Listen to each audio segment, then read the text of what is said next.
Poetry by C.S. Lewis. Canto I when you stranger, long before your glance can light upon these words, time will have washed away the moment when I first took pen to write, with all my road before me. Yet today, here, if at all, we meet. The unfashioned clay ready to both our hands, both hushed to see that which is nowhere yet come forth and be. To this moment, if you join me, we begin a partnership where both must toil to hold the clue that I caught first. We lose or win together. If you read, you are enrolled. And first, a marvel. Who could have foretold that in the city which men called in scorn the perfect city, Dyma could be born? 3. There you'd have thought the gods were smothered down forever, and the keys were turned on fate. No hour was left uncharted in that town, and love was in a schedule, and the state chose for eugenic reasons who should mate with whom, and when. Each idle song and dance was fixed by law, and nothing left to chance. For some of the lost Platonists had founded that city of old. And mastery, they made an island of what ought to be, surrounded by this gross world of easier light and shade. All answering to the master's dream, they laid the strong foundations, torturing into stone each bubble that the academy had blown. 5. This people were so pure, so law-abiding, so logical. They made the heavens afraid. They sent the very swallows into hiding by their appalling chastity dismayed. More soberly the lambs in springtime played because of them, and ghosts dissolved in shame before their common sense, till Dyma came. 6. At Dyma's birth no comet scared the nation, the public crèche engulfed him with the rest, and 20 separate boards of education closed round him. He was passed through every test, was vaccinated, numbered, washed and dressed, proctored, inspected, whipped, examined weekly, and for some 19 years he bore it meekly. 7. For 19 years they worked upon his soul, refining, chipping, molding, and adorning. Then came the moment that undid the whole, the ripple of rude life without a warning. It came in lecture time one April morning. Alas for laws and lux, reproach and praise, who ever learned to censor the spring days? 8. A little breeze came stirring to his cheek. He looked up to the window. A brown bird perched on the sill, bent down to wet his beak with darting head. Poor Dyma watched and stirred uneasily. The lecturer's voice he heard still droning from the dais. The narrow room was drowsy, over-solemn, filled with gloom. 9. He yawned, and a voluptuous laziness tingled down all his spine and loosed his knees, slow-drawn, like an invisible caress. He laughed. The lecturer stopped like one that sees a ghost, then frowned and murmured, "Silence, please." That moment saw the soul of Dyma hang in the balance. Louder than his laughter rang. 10. The whole room watched with unbelieving awe. He rose and staggered rising. From his lips broke yet again the idiot-like guffaw. He felt the spirit in his finger-tips, then swinging his right arm, a wide ellipse yet lazily, he struck the lecturer's head. The old man tittered, lurched, and dropped drowned dead. 11. Out of the silent room, out of the dock, into the some-stream Dyma passed, and there the sudden breezes, the high-hanging lock, the milk-white clouds sailing in polished air, suddenly flashed about him like a blare of trumpets, and no cry was raised behind him. His class sat dazed. They dared not go to find him. 12. Yet wonderfully some rumor spread abroad, an inarticulate sense of life renewing in each young heart. He whistled down the road. Men said, "There's Dyma." "Why, what's Dyma doing?" "I don't know. Look, there's Dyma." Far pursuing with troubled eyes. A long mysterious "oh" sighed from 100 throats to see him go. 13. Down the white street, and past the gate and forth, beyond the wall, he came to grassy places. There was a shifting wind to west and north, with clouds and healing squadron running races. The shadows following on the sunlight's traces crossed the whole field, and each wild flower within it, with change of wavering glories every minute. 14. There was a river, flushed with rains, between the flat fields and a forest's willowy edge. A sauntering pace he shuffled on the green, he kicked his boots against the crackly sedge, and tore his hands in many a furzy hedge. He saw his feet and ankles gilded round with buttercups that carpeted the ground. 15. He looked back then. The line of a low hill had hid the city's towers and domes from sight. He stopped. He felt a break of sunlight spill around him, sudden waves of searching light. Upon the earth was green, and gold, and white, smothering his feet. He felt his city dress an insult to that April cheerfulness.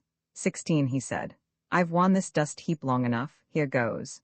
And forthwith in the open field he stripped away that prison of sad stuff. Socks, jacket, shirt, and breeches off he peeled, and rose up mother-naked with no shield against the sun, then stood a while to play with bare toes dabbling in cold river clay. 17. Forward again, and sometimes leaping high with arms outspread, as though he would embrace in one act all the circle of the sky, Sometimes he rested in a leafier place, and crushed the wet, cool flowers against his face, and once he cried aloud, "O world, O day, let me," and then found no prayer to say. 18 up furrows still unpierced with earliest crop he marched. Through woods he strolled from flower to flower, and over hills. As ointment drop by drop preciously meted out, so hour by hour the days slipped through his hands, and now the power failed in his feet from walking. He was done, hungry and cold. That moment sank the sun. 19 he lingered, looking up, he saw ahead the black and bristling frontage of a wood and over it the large sky swimming red, freckled with homeward crows. Surprised he stood to feel that wideness quenching his hot mood, then shouted, "Trembling darkness, trembling green, what do you mean, wild wood, what do you mean?" 20 he shouted. But the solitude received his noise into her noiselessness, his fire into her calm. Perhaps he half believed some answer yet would come to his desire. The hushed air quivered softly like a wire upon his voice. It echoed, it was gone, the quiet and the quiet dark went on. 21 he rushed into the wood. He struck and stumbled on hidden roots. He grouped and scratched his face. The little birds woke chattering where he fumbled. The stray cat stood, paw lifted, in mid-chase. There is a windless calm in such a place. A sense of being indoors, so crowded stand the living trees, watching on every hand 22 a sense of trespass, such as in the hall of the wrong house one time to me befell. Groping between the hatstand and the wall, a clear voice from above me like a bell, the sweet voice of a woman asking well. No more than this. And as I fled I wondered into whose alien story I had blundered.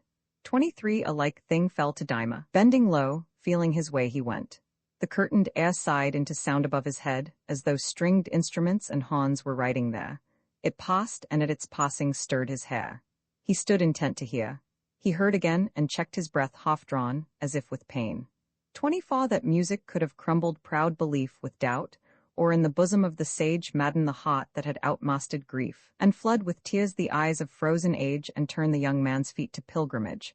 So sharp it was, so sure a path it found, soulward with stabbing wounds of bitter sounds. 25 it died out on the middle of a note, as though it failed at the urge of its own meaning.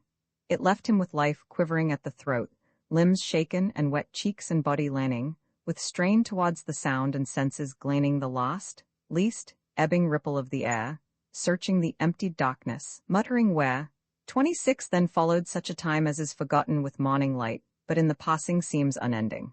Where he grasped the branch was rotten, where he trod forth in haste the forest streams laid wait for him. Like men in fever dreams climbing an endless rope, he labored much and gained no ground. He reached and could not touch. 27, and often out of darkness like a swell that grows up from no wind upon blue sea, he heard the music, unendurable in stealing sweetness wind from tree to tree. Battered and bruised in body and soul was he when first he saw a little lightness growing ahead, and from that light the sound was flowing. 28 the trees were fewer now, and gladly nearing that light he saw the stars. For sky was there, and smoother grass, white flowered, a forest clearing set in 7 miles of forest, secreter than valleys in the tops of clouds, more fair than greenery under snow or desert water, or the white peace descending after slaughter. 29 as some who have been wounded beyond healing wake, or half wake, once only and so bless, far off the lamplight traveling on the ceiling. A disk of pale light filled with peacefulness and wonder if this is the CCS. Our home, our heaven, our dreams? Then sighing win-wise, ignorant death before the pains begin. 30 so Dimer in the woodlawn blessed the light, a still light, rosy, clear, and filled with sounds. Here was some pile of building which the night made larger. Spiry shadows rose all round, but through the open door appeared profound recesses of pure light, fire with no flame, and out of that deep light the music came. 31 tiptoes he slunk towards it where the grass was twinkling in a lane of light before the archway. There was neither fence to pass nor word of challenge given, nor bolted door, but where it's open, open evermore. No knocker and no potter and no guard, for very strangeness entering in grows hard. 32 breath not, speak not, walk gently. Someone's here, why have they left their house with the door so wide? There must be someone. Daima hung in fear upon the threshold, longing and big-eyed. At last he squared his shoulders, smote his side and called, I'm here. Now let the feast begin, I'm coming now, I'm Daima. And went in. I Satan speaks I am nature, the mighty mother, I am the law, ye have none other. I am the flower and the dewdrop fresh, I am the lust in your itching flesh. I am the battle's filth and strain, I am the widow's empty pain. I am the sea to smother your breath, I am the bomb, the falling death. I am the fact and the crushing reason to thwart your fantasy's newborn treason. I am the spider making her net, I am the beast with jaws blood wet. I am a wolf that follows the sun, and I will catch him ere day be done. Roman 2 French Nocturne. Montula Pria, long leagues on either hand the trenches spread and all is still. Now even this gross line drinks in the frosty silences divine the pale, green moon is riding overhead. The jaws of a sacked village, stark and grim, out on the ridge have swallowed up the sun, and in one angry streak his blood has run to left and right along the horizon dim. There comes a buzzing plane, and now, it seems flies straight into the moon. Lo, where he steers across the pallid globe, and surely nears in that white land some harbor of dear dreams. False mocking fancy? Once I too could dream, who now can only see with vulgar eye that he's no nearer to the moon than I, and she's a stone that catches the sun's beam. What call have I to dream of anything? I am a wolf. Back to the world again, and speech of fellow brutes that once were men our throats can balk for slaughter. Cannot sing. Roman 3 The satyr, when the flowery hands of spring fought their woodland riches fling, through the meadows, through the valleys goes the satyr caroling. From the mountain and the moor, forest green and ocean shore, all the fairy kin he rallies making music evermore. See, the shaggy pelt doth grow on his twisted shanks below, and his dreadful feet a cloven though his brow be white as snow, though his brow be clear and white, and beneath it fancies bright, wisdom and high thoughts are woven, and the musics of delight. Though his temples too be fair, yet two horns are growing there bursting forth to pot asunder all the riches of his hair. Fairy maidens he may meet fly the horns and cloven feet, but his sad brown eyes with wonder seeing, stay from their retreat. Roman 4 Victory Roland is dead, Cuchulain's crest is low, the battered warrior wastes and turns to rust, and Helen's eyes and Isolt's lips are dust, and dust the shoulders and the breasts of snow. The fairy people from our woods are gone, no dryads have I found in all our trees, no Triton blows his horn about our seas, and Arthur sleeps far hence in Avalon. The ancient songs they wither as the grass, and waste as doth a garment waxen old. All poets have been fools who thought to mold a monument more durable than brass. For these decay, but not for that decays the yearning, high, rebellious spirit of man that never rested yet since life began from striving with red nature and her ways. Now in the filth of war, the Berserk shout of battle, it is vexed. And yet so oft out of the deeps of old, it rose aloft that they who watch the ages may not doubt. Though often bruised, oft broken by the rod, yet, like the phoenix, from each fiery bed higher the stricken spirit lifts its head and higher, till the beast become a god. V Irish Nocturne now, the grey mist comes creeping up from the waste ocean's weedy strand and fills the valley, as a cup is filled of evil drink in a wizard's hand. And the trees fade out of sight, like dreary ghosts unhealthily into the damp, pale night, till you almost think that a clearer eye could see some shape come up of a demon seeking upon his meat, as Grendel sought in hot the thanes that at by the wintry log. Grendel, aw the shadowy mass of Bala, aw the man with the face of clay, the grey waka who used to pass over the Rokach nightly to his prey. But here at the dumb, slow stream where the willows hang, with never a wind to blow the mists apart, bitter and bitter it is for thee, O my heart, looking upon this land, where poets sang, thus with the dreary shroud unwholesome, over it spread, and knowing the fog and the cloud in her people's hot and head, even as it lies for ever upon her coasts, making them dim and dreamy, lest her sons should ever arise, and remember all their boasts. For I know that the colourless skies and the blurred horizons breed lonely desire, and many words and brooding, and never a deed. Vi spooks last night, I dreamed that I was come again unto the house where my beloved dwells after long years of wandering and pain. And I stood out beneath the drenching rain, and all the street was bare, and black with night, but in my true love's house was warmth and light. Yet I could not draw near nor enter in, and long I wondered if some secret sin or old, unhappy anger held me fast, till suddenly it came into my head that I was killed long since and lying dead, only a homeless wraith that way had passed. So thus I found my true love's house again, and stood unseen amid the winter night, and the lamp burned within, a rosy light, and the wet street was shining in the rain. Romans 7 Apology, if men should ask, Despoina, why I tell of nothing glad nor noble in my verse to lighten hearts beneath this present curse, and build a heaven of dreams in real hell, go you to them, and speak among them thus. There were no greater grief than to recall, down in the rotting grave where the lithe worms crawl, green fields above that smiled so sweet to us.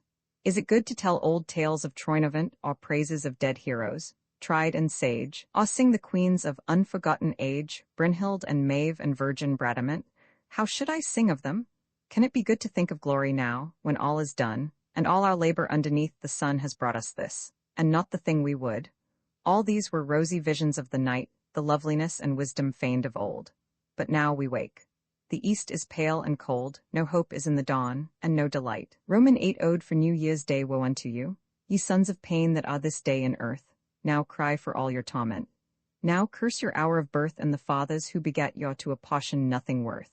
And thou, my own beloved, for as brave as e'er thou art, bow down thine head, Despoina, clasp thy pale arms over it, lie low with fast-closed eyelids, clenched teeth, enduring hot. For sorrow on sorrow is coming wherein all flesh has part.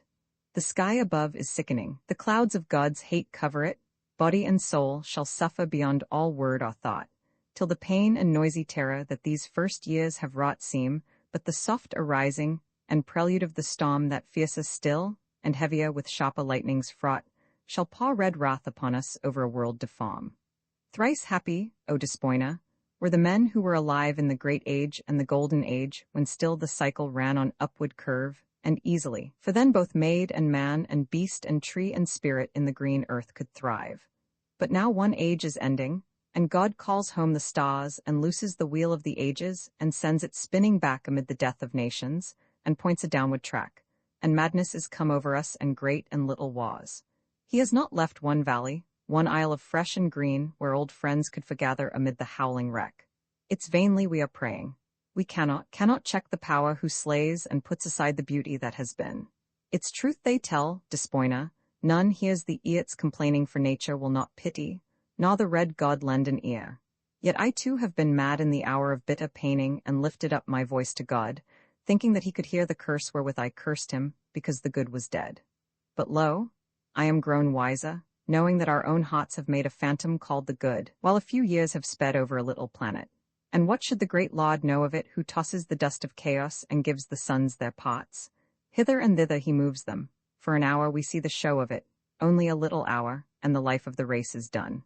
And here he builds a nebula, and there he slays a sun and works his own fierce pleasure. All things he shall fulfill, and oh, my poor Despoina, do you think he ever hears the wail of hearts he has broken, the sounds of human ill?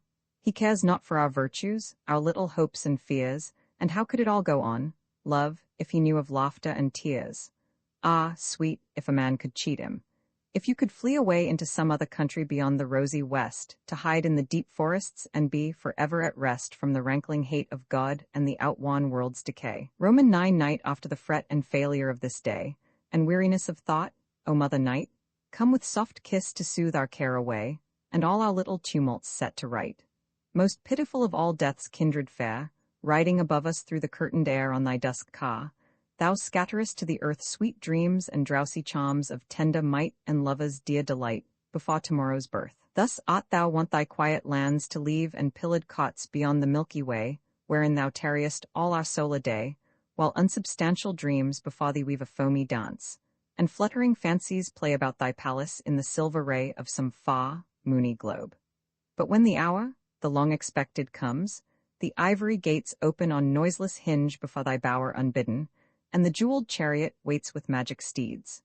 Thou from the fronting rim bending to urge them, whilst thy sea-dark hair falls in ambrosial ripples o'er each limb, with beautiful pale arms, untrammeled, bear for horsemanship to those twin charges fleet dost give full rein across the fires that flow in the wide floor of heaven, from off their feet scattering the powdery stardust as they go. Come swiftly down the sky, O Lady Night, fall through the shadow country, O most kind, shake out thy strands of gentle dreams and light for chains, wherewith thou still art used to bind with tenderest love of careful leeches, art the bruised and weary hot in slumber blind. To sleep I will find out a place for thee, O sleep, a hidden wood among the hilltops green, full of soft streams and little winds that creep the murmuring boughs between. A hollow cup above the ocean placed where nothing rough, nor loud, nor harsh shall be, but woodland light and shadow interlaced, and summer sky and sea. There in the fragrant twilight I will raise a secret altar of the rich sea sod, whereat to offer sacrifice and praise unto my lonely God, due sacrifice of his own drowsy flowers, the deadening poppies in an ocean shell round, which through all forgotten days and hours the great seas wove their spell. So may he send me dreams of dear delight and draughts of cool oblivion, quenching pain, and sweet, half-wakeful moments in the night to hear the falling rain. And when he meets me at the dusk of day, to call me home forever, this I ask, that he may lead me friendly on that way, and wear no frightful mask. Canto Roman 2 one more light. Another step, and still more light opening ahead. It swilled with soft excess, his eyes yet quivering from the dregs of night, and it was nowhere more and nowhere less. In it no shadows were. He could not guess its fountain. Wondering round around he turned, still on each side the level glory burned. Too far into the dome to where his gaze was lost the deepening roof shone clear as stones that lie in shaw beneath pure seas. The aisles, that crossed like forests of white stone their arms on high, past pillar after pillar dragged his eye in unobscured perspective, till the sight was weary. And there also was the light. 3 Look with my eyes. Conceive yourself above and hanging in the dome, and thence through space look down. See Dyma, dwarfed and naked, move, a white blot on the flaw, at such a pace as boats that hardly seem to have changed place once in an hour, when from the cliffs we spy the same ship always smoking towards the sky. Far the shouting mood had withered from his heart, the oppression of huge places wrapped him round. A great misgiving sent its fluttering dart deep into him, some fear of being found, some hope to find he knew not what. The sound of music, never ceasing, took the role of silence and like silence numbed his soul. 5 Till, as he turned a corner, his deep awe broke with a sudden start. For straight ahead, far off, a wild-eyed, naked man he saw that came to meet him, and beyond was spread yet further depth of light. With quickening tread he leaped towards the shape, then stooped and smiled before a mirror, wondering like a child. 6 Beside the glass, unguarded for the claiming, like a great patch of flowers upon the wall hung every kind of clothes. Silk, feathers flaming, leopard skin, furry mantles like the fall of deep midwinter snows. Upon them all hung the faint smell of cedar, and the dyes were bright as blood and clear as morning skies. 7 He turned from the white spectre in the glass and looked at these. Remember, he had won through winter slush, through summer flowers and grass one kind of solemn stuff since he was born, with badge of year and rank. He laughed in scaw and cried, "Here is no law, nor I to see, nor leave of entry given. Why should there be? 8 Have done with that, you threw it all behind. Henceforth I ask no license where I need. It's on, though I go mad and blind, though knees ache and lungs labor and feet bleed, or else. It's home again. To sleep and feed and work, and hate them always and obey and loathe the punctual rise of each new day. 9 He made mad work among them as he dressed, with motley choice and litter on the floor, and each thing as he found it seemed the best. He wondered that he had not known before how fair a man he was. I'll creep no more in secret, Dyma said, but I'll go back and drive them all to freedom on this track. 10 He turned towards the glass. The space looked smaller behind him now. Himself in royal guise filled the whole frame, a nobler shape and taller, till suddenly he started with surprise, catching, by chance, his own familiar eyes, fevered, yet still the same, without their share of bravery, undeceived and watching there. 11 Yet, as he turned, he cried, the rest remain. If they rebelled, if they should find me here, we'd pluck the whole taut fabric from the strain, hew down the city, let live earth appear. Old men and barren women whom through fear we have suffered to be masters in our home, hide, for we are angry and we come. 12 Thus feeding on vain fancy, covering round his hunger, his great loneliness arraying in facile dreams until the qualm was drowned, the boy went on. Through endless arches straying with casual tread he sauntered, manly playing at manhood lest more loss of faith betide him, till lo, he saw a table set beside him. 13 When Dyma saw this sight, he leaped from earth, he clapped his hands, his eye lit like a lover's. He had a hunger in him that was worth 10 cities. Here was silver, glass, and covers, cold peacock, prawns in aspic, eggs of plovers, raised pies that stood like castles, gleaming fishes and bright fruit with broad leaves around the dishes. 14 If ever you have passed a café d'eau and lingered in the dusk of a June day, fresh from the road, sweat-sodden and footsore, and heard the plates clink and the music play, with laughter, with white tables far away, with many lights, conceive how Dyma ran to table, looked once round him, and began. 15 That table seemed unending. Here and there were broken meats, bread crumbled, flowers defaced, a napkin with white petals on a chair, a glass already tasted, still to taste. It seemed that a great host had fed in haste and gone, yet left 1,000 places more untouched, where no guest had sat before. 16 There in the lonely splendid Dimer ate, as thieves eat, ever watching, half in fear. He blamed his evil fortune. I come late. Whose bod was this? What company sat here? What women with wise mouths? What comrades dear, who would have made me welcome as the one freeborn of all my race, and cried, well done. 17 Remember, yet again, he had grown up on rations and on scientific food, at common bods, with water in his cup, one mess alike for every day and mood. But here, at his right hand, a flagon stood. He raised it, paused before he drank, and laughed. I'll drown their perfect city in this draught. 18 He fingered the cold neck. He saw within, like a strange sky, some liquor that foamed blue and murmured. Standing now with pointed chin and head thrown back, he tasted. Rapture flew through every vein. That moment louder grew the music and swelled forth a trumpet note. He ceased and put one hand up to his throat. 19 Then heedlessly, he let the flagon sink in his right hand. His staring eyes were caught in distance, as of one who tries to think a thought that is still waiting to be thought. There was a riot in his heart that brought the loud blood to the temples. A great voice sprang to his lips unsummoned, with no choice. 20 But the eyes are open, the dream is broken, to sack the perfect city? A fool's deed for Daima, folly of follies I have spoken. I am the wanderer, new born, newly freed. 1,000 times they have warned me of men's greed for joy, for the good that all desire, but never till now I knew the wild heat of the endeavor. 21 Someday I will come back to break the city, not now. Perhaps when age is white and bleak, not now. I am in haste. O God, the pity of all my life till this, groping and weak, the shadow of itself. But now to seek that true most ancient glory whose white glance was lost through the whole world by evil chance. 22 I was a dull, cowed thing from the beginning. Daima the drudge, the blackleg who obeyed. Desire shall teach me now. If this be sinning, good luck to it. O Splenda long delayed, beautiful world of mine, O world arrayed for bridal, flower and forest, wave and field, I come to be your lover. Loveliest, yield. 23 World, I will prove you. Lest it should be said there was man who loved the earth. His heart was nothing but that love. With doing tread he worshipped the loved grass, and every stot of every bird from cover, the least pot of every flower he held in awe. Yet earth gave him no joy between his death and birth. 24 I know my good is hidden at your breast. There is a sound of great good in my ear, like wings. And oh, this moment is the best, I shall not fail, I taste it, it comes near. As men from a dark dungeon see the clear stars shining and the filled streams far away, I hear your promise booming and obey. 25 This forest lies 1,000 miles, perhaps, beyond where I am come. And farther still the rivers wander seaward with smooth laps, and there is cliff and cottage, tower and hill. Somewhere before the world's end, I shall fill my spirit at earth's pap. For earth must hold one rich thing sealed as Daimas from of old. 26 One rich thing? It may be more than this. Might I not reach the borders of a land that ought to have been mine? And there, the bliss of free speech, there the eyes that understand, the men free grown, not modelled by the hand of masters. Men that know, or men that seek, they will not gape and murmur when I speak. 27 Then, as he ceased, amid the farther wall he saw a curtained and low linteled door. Dark curtains, sweepy fold, night purple pall, he thought he had not noticed it before. Sudden desire for darkness overbore his will, and drew him towards it. All was blind within. He passed. The curtains closed behind.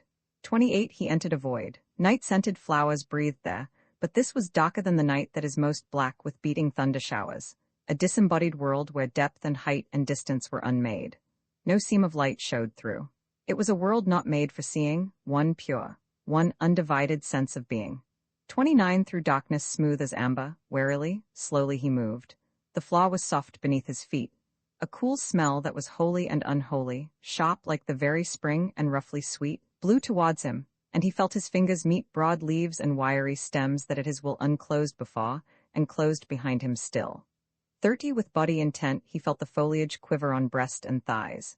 With groping arms he made wide passes in the air. A sacred shiver of joy from the hot center oddly strayed to every nerve. Deep sighing, much afraid, much wondering, he went on. Then, stooping, found a knee-depth of warm pillows on the ground. 31 And there it was sweet rapture to lie still, eyes open on the dock. A flowing health bathed him from head to foot, and great goodwill rose springing in his heart, and poured its wealth outwards.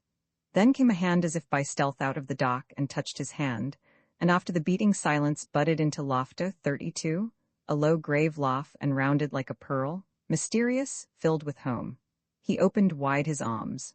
The breathing body of a girl slid into them. From the world's end, with the stride of 7-leagued boots came passion to his side. Then, meeting mouths, soft falling hair, a cry, hot shaken flank, sudden cool folded thigh, 33, the same night swelled the mushroom in earth's lap and silvered the wet fields. It drew the bud from hiding and led on the rhythmic sap and sent the young wolves thirsting after blood, and wheeling the big seas, made ebb and flood along the shaws of earth, and held these two in dead sleep till the time of morning dew. Roman 11 In prison I cried out for the pain of man. I cried out for my bitter wrath against the hopeless life that ran for ever in a circling path from death to death since all began. Till on a summer night, I lost my way in the pale starlight and saw our planet, far and small, through endless depths of nothing fall a lonely pinprick spark of light. Upon the wide, enfolding night, with leagues on leagues of stars above it, and powdered dust of stars below, dead things that neither hate nor love it, not even their own loveliness can know, being but cosmic dust and dead. And if some tears be shed, some evil god have power, some crown of sorrow sit upon a little world for a little hour, who shall remember? Who shall care for it? Roman 12 De profundis, come let us curse our master ere we die, for all our hopes in endless ruin lie. The good is dead. Let us curse God Most High. 4,000 years of toil and hope and thought wherein man labored upward and still wrought new worlds and better, thou haste made us not. We built us joyful cities, strong and fair, knowledge we sought and gathered wisdom rare. And all this time you laughed upon our care, and suddenly the earth grew black with wrong. Our hope was crushed and silenced was our song, the heaven grew loud with weeping. Thou art strong. Come then and curse the Lord. Over the earth gross darkness falls, and evil was our birth, and our few happy days of little worth. Even if it be not all a dream in vain, the ancient hope that still will rise again of a just God that cares for earthly pain, yet far away beyond our laboring night, he wanders in the depths of endless light, singing alone his musics of delight. Only the far, spent echo of his song our dungeons and deep cells can smite along, and thou art nearer. Thou art very strong. O universal strength, I know it well, it is but froth of folly to rebel, for thou art laud and hast the keys of hell. Yet I will not bow down to thee nor love thee, for looking in my own heart I can prove thee, and know this frail, bruised being is above thee. Our love, our hope, our thirsting for the right, our mercy and long seeking of the light, shall we change these for thy relentless might? Laugh, then, and slay. Shatter all things of worth, heap torment still on torment for thy mirth. Thou art not laud while there are men on earth. Roman 13 Satan speaks, I am the Lord your God. Even he that made material things, and all these signs arrayed above you, and have set beneath the race of mankind, who forget their Father's face, and even while they drink my light of day dream of some other gods and disobey my warnings, and despise my holy laws, even though their sin shall slay them. For which cause, dreams dreamed in vain, a never-filled desire, and in close flesh a spiritual fire, a thirst for good their kind shall not attain, a backward cleaving to the beast again, a loathing for the life that I have given, a haunted, twisted soul for ever riven between their will and mine. Such lot I give while still in my despite the vermin live. They hate my world. Then let that other god come from the outer spaces glory shod, and from this castle I have built on night steal forth my own thoughts children into light, if such an one there be. But far away he walks the airy fields of endless day, and my rebellious sons have called him long and vainly called. My otter still is strong and like to me, nor second none I know. Whither the mammoth went this creature too shall go. Roman 14 The witch trapped amid the woods with guile, they've led her hound and fetters vile to death. A deadlier sorceress than any bond for earth's distress, since first the winner of the fleece bore home the Colchian witch to Greece. 7 months with snare and gin, they've sought the maid alwise within the forest's labyrinthine shade. The lonely woodman, half afraid far off her ragged form, has seen sauntering down the alleys green, all crouched in godless prayer alone at eve before a druid's stone, but now the bitter chase is won. The quarry's caught, her magic's done. The bishops brought her strongest spell to naught with candle, book, and bell. With holy water splashed upon her, she goes to burning and dishonor, too deeply damned to feel her shame. For, though, beneath her hair of flame her thoughtful head be lowly bowed, it droops for meditation, proud, impenitent, and pondering yet things no memory can forget, starry wonders she has seen brooding in the wildwood green with holiness. For who can say in what strange crew she loved to play? What demons, or what gods of old deep mysteries unto her, have told at dead of night in worship bent at ruined shrines magnificent, Ah, how the quivering will she sent alone into the great alone, where all is loved and all is known. Who now lifts up her maiden eyes, and looks around with soft surprise upon the noisy, crowded square, the city oafs that nod and stare, the bishop's cot that gathers there, the faggots and the blackened stake where sinners die for justice' sake. Now she is set upon the pile, the mob grows still a little while, till lo, before the eager folk up curls a thin, blue line of smoke. Alas, the full-fed burghers cry, that evil loveliness must die. Roman 15 dungeon grates so piteously the lonely soul of man shudders before this universal plan. So grievous is the burden, and the pain so heavy weighs the long, material chain from cause to cause. Too merciless for hate, the nightmare march of unrelenting fate. I think that he must die thereof, unless ever and again across the dreariness there came a sudden glimpse of spirit faces, a fragrant breath to tell of flowery places and wider oceans, breaking on the shore from which the hearts of men are always saw. It lies beyond endeavor. Neither prayer nor fasting, nor much wisdom winneth there, seeing how many prophets and wise men have sought for it, and still returned again with hope undone. But only the strange power of unsought beauty in some casual hour can build a bridge of light or sound or form to lead you out of all this strife and storm. When of some beauty we are grown apart, till from its very glory's midmost heart out leaps a sudden beam of larger light into our souls. All things are seen aright amid the blinding pillar of its gold, 7 times more true than what for truth we hold in vulgar hours. The miracle is done, and for one little moment we are one with the eternal stream of loveliness that flows so calm, aloft from all distress, yet leaps and lives around us as a fire, making us faint with overstrong desire to spot and swim forever in its deep. Only a moment. Oh, but we shall keep our vision still.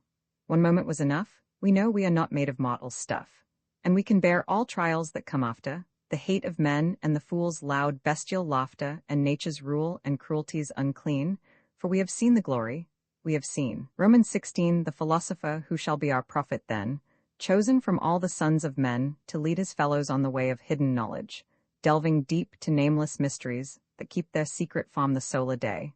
Ah, who shall pierce with surer eye this shifting veil of bittersweet and find the real things that lie beyond this turmoil, which we greet with such a wasted wealth of tears? Who shall cross over for us the bridge of fears and pass into the country where the ancient mothers dwell?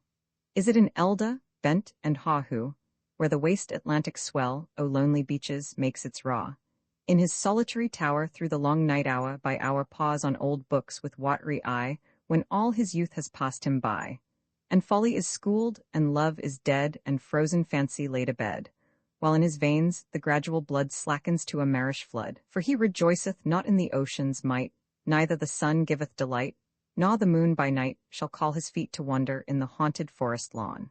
He shall no more rise suddenly in the dawn when mists are white, and the dew lies pearly cold and cold on every meadow, to take his joy of the season early, the opening flower and the westward shadow, and scarcely can he dream of laughter and love, they lie so many leaden years behind. Such eyes are dim and blind, and the sad, aching head that nods above his monstrous books can never know the secret we would find.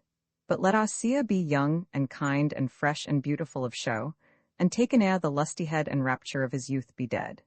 Ere the gnawing, peasant reason school him overdeep in treason to the ancient high estate of his fancy's principate, that he may live a perfect whole, a mask of the eternal soul, and cross at last the shadowy bar to where the ever-living are. Romans 17, the ocean strand leave the laboring roadways of the town, the shifting faces and the changeful hue of markets, and broad echoing streets that drown the heart's own silent music. Though they too sing in their proper rhythm, and still delight the friendly ear that loves warm humankind, yet it is good to leave them all behind. Now, when from lily dawn to purple night summer is queen in all the happy land. Far, far away among the valleys green, let us go forth and wander hand in hand, beyond those solemn hills, that we have seen so often welcome home the falling sun into their cloudy peaks when day was done. Beyond them, till we find the ocean strand and hear the great waves run, with the waste song, whose melodies I'd follow, and weary not for many a summer day, born of the vaulted breakers arching hollow, before they flash and scatter into spray. On, if we should be weary of their play, then I would lead you further into land where, with their ragged walls, the stately rocks shut in smooth cots and paved with quiet sand to silence dedicate. The sea god's flocks have rested here, and mortal eyes have seen by great adventure at the dead of noon, a lonely nereid drowsing half a swoon, buried beneath her dock, and dripping locks. Roman 18 noon. And in the garden bower the hot air quivers o'er the grass, the little lake is smooth as glass, and still so heavily the hour drags, that scarce the proudest flower pressed upon its burning bed has strength to lift a languid head. Rose and fainting violet by the water's margin set swoon and sink, as they were dead, though their weary leaves be fed with the foam drops of the pool, where it trembles dark and cool, wrinkled by the fountain spraying o'er it. And the honey-bee hums his drowsy melody and wanders in his coss, straying through the sweet and tangled glade, with his golden mead all laden, where beneath the pleasant shade of the darkling boughs, a maiden, milky limb and fiery tress, all its sweetest random laid, slumbers, drunken with the excess of the noontide's loveliness. Roman 19 Milton read again. In Surrey, 3 golden months while summer on us stole, I have read your joyful tale another time, breathing more freely in that larger clime, and learning wiselier to deserve the whole. Your spirit, master, has been close at hand and guided me, still pointing treasures rare, thick sown where I before saw nothing fair, and finding waters in the barren land. Barren once thought because my eyes were dim. Like one I am grown to whom the common field and often wandered copse one morning yield new pleasures suddenly. For over him falls the weird spirit of unexplained delight, new mystery in every shady place, in every whispering tree, a nameless grace, new rapture, on the windy seaward height. So may she come to me, teaching me well to savor all these sweets that lie to hand in wood and lane about this pleasant land, though it be not the land where I would dwell. Roman 20 Sonnet. The stars come out. The fragrant shadows fall about a dreaming garden still and sweet. I hear the unseen bats above me bleat among the ghostly moths their hunting call, and twinkling glowworms all about me crawl. Now for a chamber dim, a pillow meet for slumbers deep as death, a faultless sheet, cool, white and smooth. So may I reach the hall with poppies strewn, where sleep that is so dear with magic sponge can wipe away an hour or 12 and make them naught. Why not a year?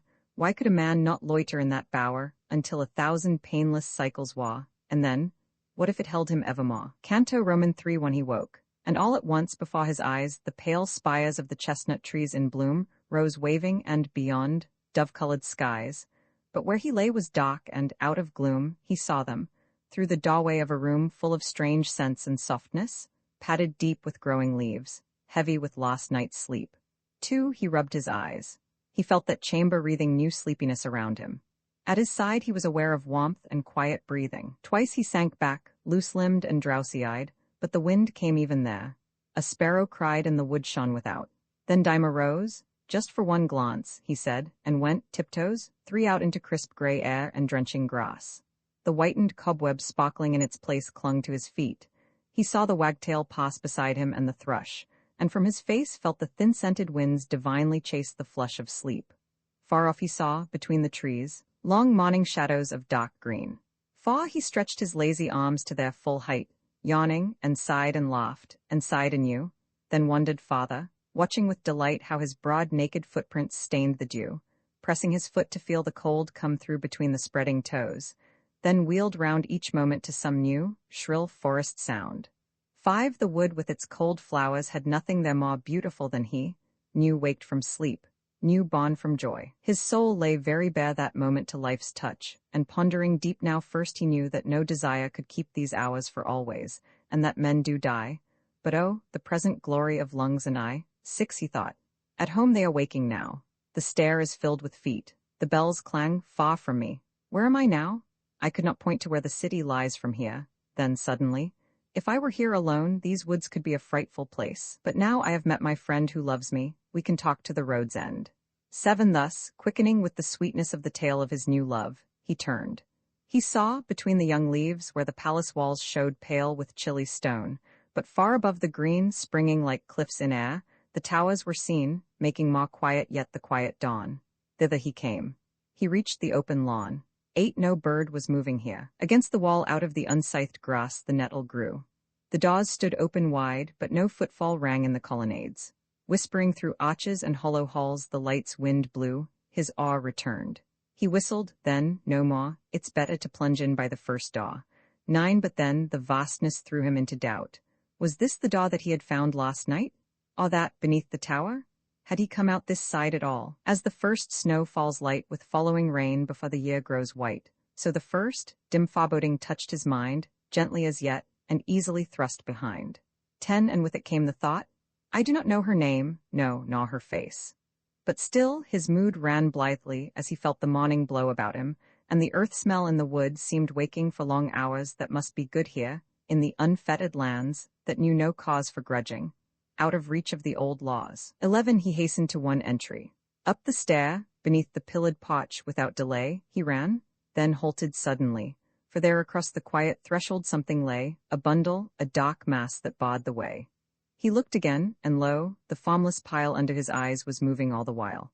12 And it had hands, pale hands of wrinkled flesh, puckered and gnawed with vast antiquity, that moved. He eyed the sprawling thing afresh, and bit by bit, so faces come to be in the red coal. Yet surely, he could see that the swathed hugeness was uncleanly human, a living thing, the likeness of a woman. 13 In the center a draped hummock mocked the head, thence flowed the broader lines with curve and fold spreading as oak roots do. You would have said a man could hit among them and grow old in finding a way out.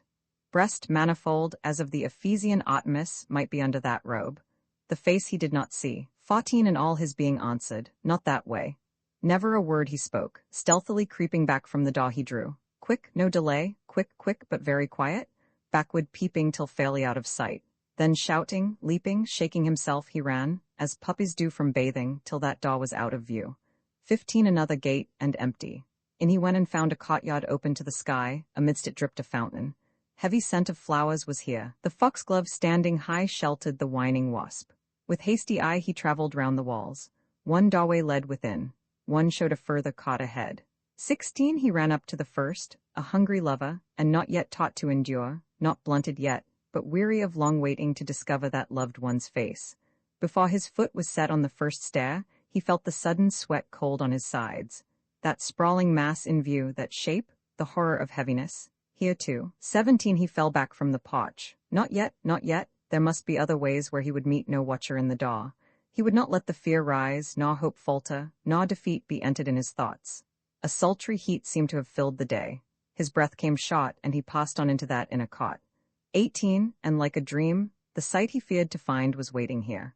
Then cloister, path, and square he hastened through, down paths that ended blind, traced and retraced his steps. The thing sat there in every door, still watching, everywhere, behind, ahead, all around, so steady now, lest panic comes. He stopped, he wiped his brow. 19 But as he strove to rally, came the thought that he had dreamed of such a place before, knew how it all would end. He must be caught early or late. No good. But all the more he raged with passionate will that overbore that knowledge, and cried out, and beat his head, raving, upon the senseless walls, and said 20, Where, dear, look once out, give but one sign. It's I, Dima. Are you chained and hidden? What have they done to her? Loose her, she is mine. Through stone and iron, haunted and hag-ridden, I'll come to you, no stranger, nor unbidden, it's I. Don't fear them. Shout above them all. Can you not hear? I'll follow at your call. 21 From every arch the echo of his cry returned. Then all was silent, and he knew there was no other way. He must pass by that horror, tread her down, force his way through, or die upon the threshold. And this too had all been in a dream. He felt his heart beating as if his throat would burst apart. 22 There was no other way. He stood a space and pondered it. Then, gathering up his will, he went to the next door. The pillared place beneath the porch was dark. The air was still, moss on the steps. He felt her presence fill the threshold with dull life. Here too was she. This time he raised his eyes and dared to see. 23 Pa, only an old woman. But the size, the old matriarchal dreadfulness, immovable, intolerable, the eyes hidden, the hidden head, the winding dress, corpse-like, the weight of the brute that seemed to press upon his heart and breathing. Then he heard his own voice, strange and humble, take the word. 24 Good mother, let me pass. I have a friend to look for in this house. I slept the night and feasted here. It was my journey's end. I found it by the music and the light, and no one kept the doors, and I did right to enter, did I not? Now, mother, pray, let me pass, and good mother, give me way. 25 The woman answered nothing, but he saw the hands like crabs still wandering on her knee. Mother, if I have broken any law, I'll ask a pardon once, then let it be. Once is enough, and leave the passage free. I am in haste, and though it were a sin by all the laws you have, I must go in. 26 Courage was rising in him now. He said, Out of my path, old woman. For this cause I am new born, new freed, and here new wed, that I might be the breaker of bad laws. The frost of old forbiddings breaks and thaws wherever my feet fall. I bring to birth under its crust the green, ungrudging earth. 27 he had started, bowing low, but now he stood stretched to his height. His own voice in his breast made misery pompous, firing all his blood. Enough, he cried. Give place, you shall not wrest my love from me. I journey on quest you cannot understand, whose strength shall bear me through fire and earth. A body will not scare me. 28 I am the sod of spring, I am the truth. Old night, put out your stars, the dawn is here, the sleep is wakening, and the wings of youth. With crumbling veneration and cowed fear I make no truce. My loved one, live and dear, waits for me. Let me in. I fled the city, shall I fear you, ah mother, ah, for pity. 29 For his high mood fell shattered. Like a man unnerved in bayonet fighting in the thick, full of red rum and cheers when he began, now in a dream, muttering, I've not the trick, it's no good, I'm no good, they're all too quick, there, look at that. So Dyma stood, suddenly drained of hope, it was no good. 30 He pleaded then, shame beneath shame. Forgive, it may be there are powers I cannot break. If you are of them, speak, let me live, I ask so small a thing, I beg. I make my body a living prayer whose force would shake the mountains. I'll recant, confess my sin, but this once let me pass, I must go in. 31 Yield but 1 inch, once only from your law. Set any price, I will give all, obey all else but this, hold your least word in awe, give you no cause for anger from this day. Answer, the least things living when they pray as I pray now bear witness. They speak true against God. Answer, mother, let me through. 32 Then when he heard no answer, mad with fear and with desire, too strained with both to know what he desired or feared, yet staggering near, he forced himself towards her and bent low for grappling. Then came darkness. Then a blow fell on his heart, he thought. There came a blank of all things. As the dead sink, down he sank. 33 The first big drops are rattling on the trees. The sky is copper dark, low thunder pealing. See Dyma with drooped head and knocking knees comes from the porch. Then slowly, drunkly reeling, blind, beaten, broken, past desire of healing, past knowledge of his misery, he goes on under the first dark trees and now is gone. Roman 21 The autumn morning see. The pale autumn dawn is faint. Upon the lawn that lies in powdered white of hourfrost dight, and now from tree to tree the ghostly mist, we see hung like a silver pall to hallow all. It reads the burdened air so strangely everywhere, that I could almost fear this silence drear, where no one's songbird sings and dream that wizard things mighty for hate or love were close above. White as the fog and fair drifting through middle air, in magic dances dread over my head. Yet these should know me too lover and bondman true, one that has honored well the mystic spell of earth's most solemn hours, wherein the ancient powers of dryad, elf, or faun or leprechaun, oft have their faces shown to me that walked alone seashore or haunted fen or mountain glen. Wherefore I will not fear to walk the woodlands sere into this autumn day far away. Roman 22 Elapprenti saucia. Suddenly there came to me the music of a mighty sea, that on a bare and iron shore thundered with a deeper roar than all the tides that leap and run with us below the real sun. Because the place was far away, above, beyond our homely day, neighboring close the frozen clime, where out of all the woods of time, amid the frightful seraphim, the fierce, cold eyes of Godhead gleam, revolving hate and misery and wars and famines yet to be. And in my dreams I stood alone upon a shelf of weedy stone, and saw before my shrinking eyes the dark, enormous breakers rise, and hover and fall with deafening thunder of thwarted foam that echoed under the ledge, through many a cavern drear, with hollow sounds of wintry fear.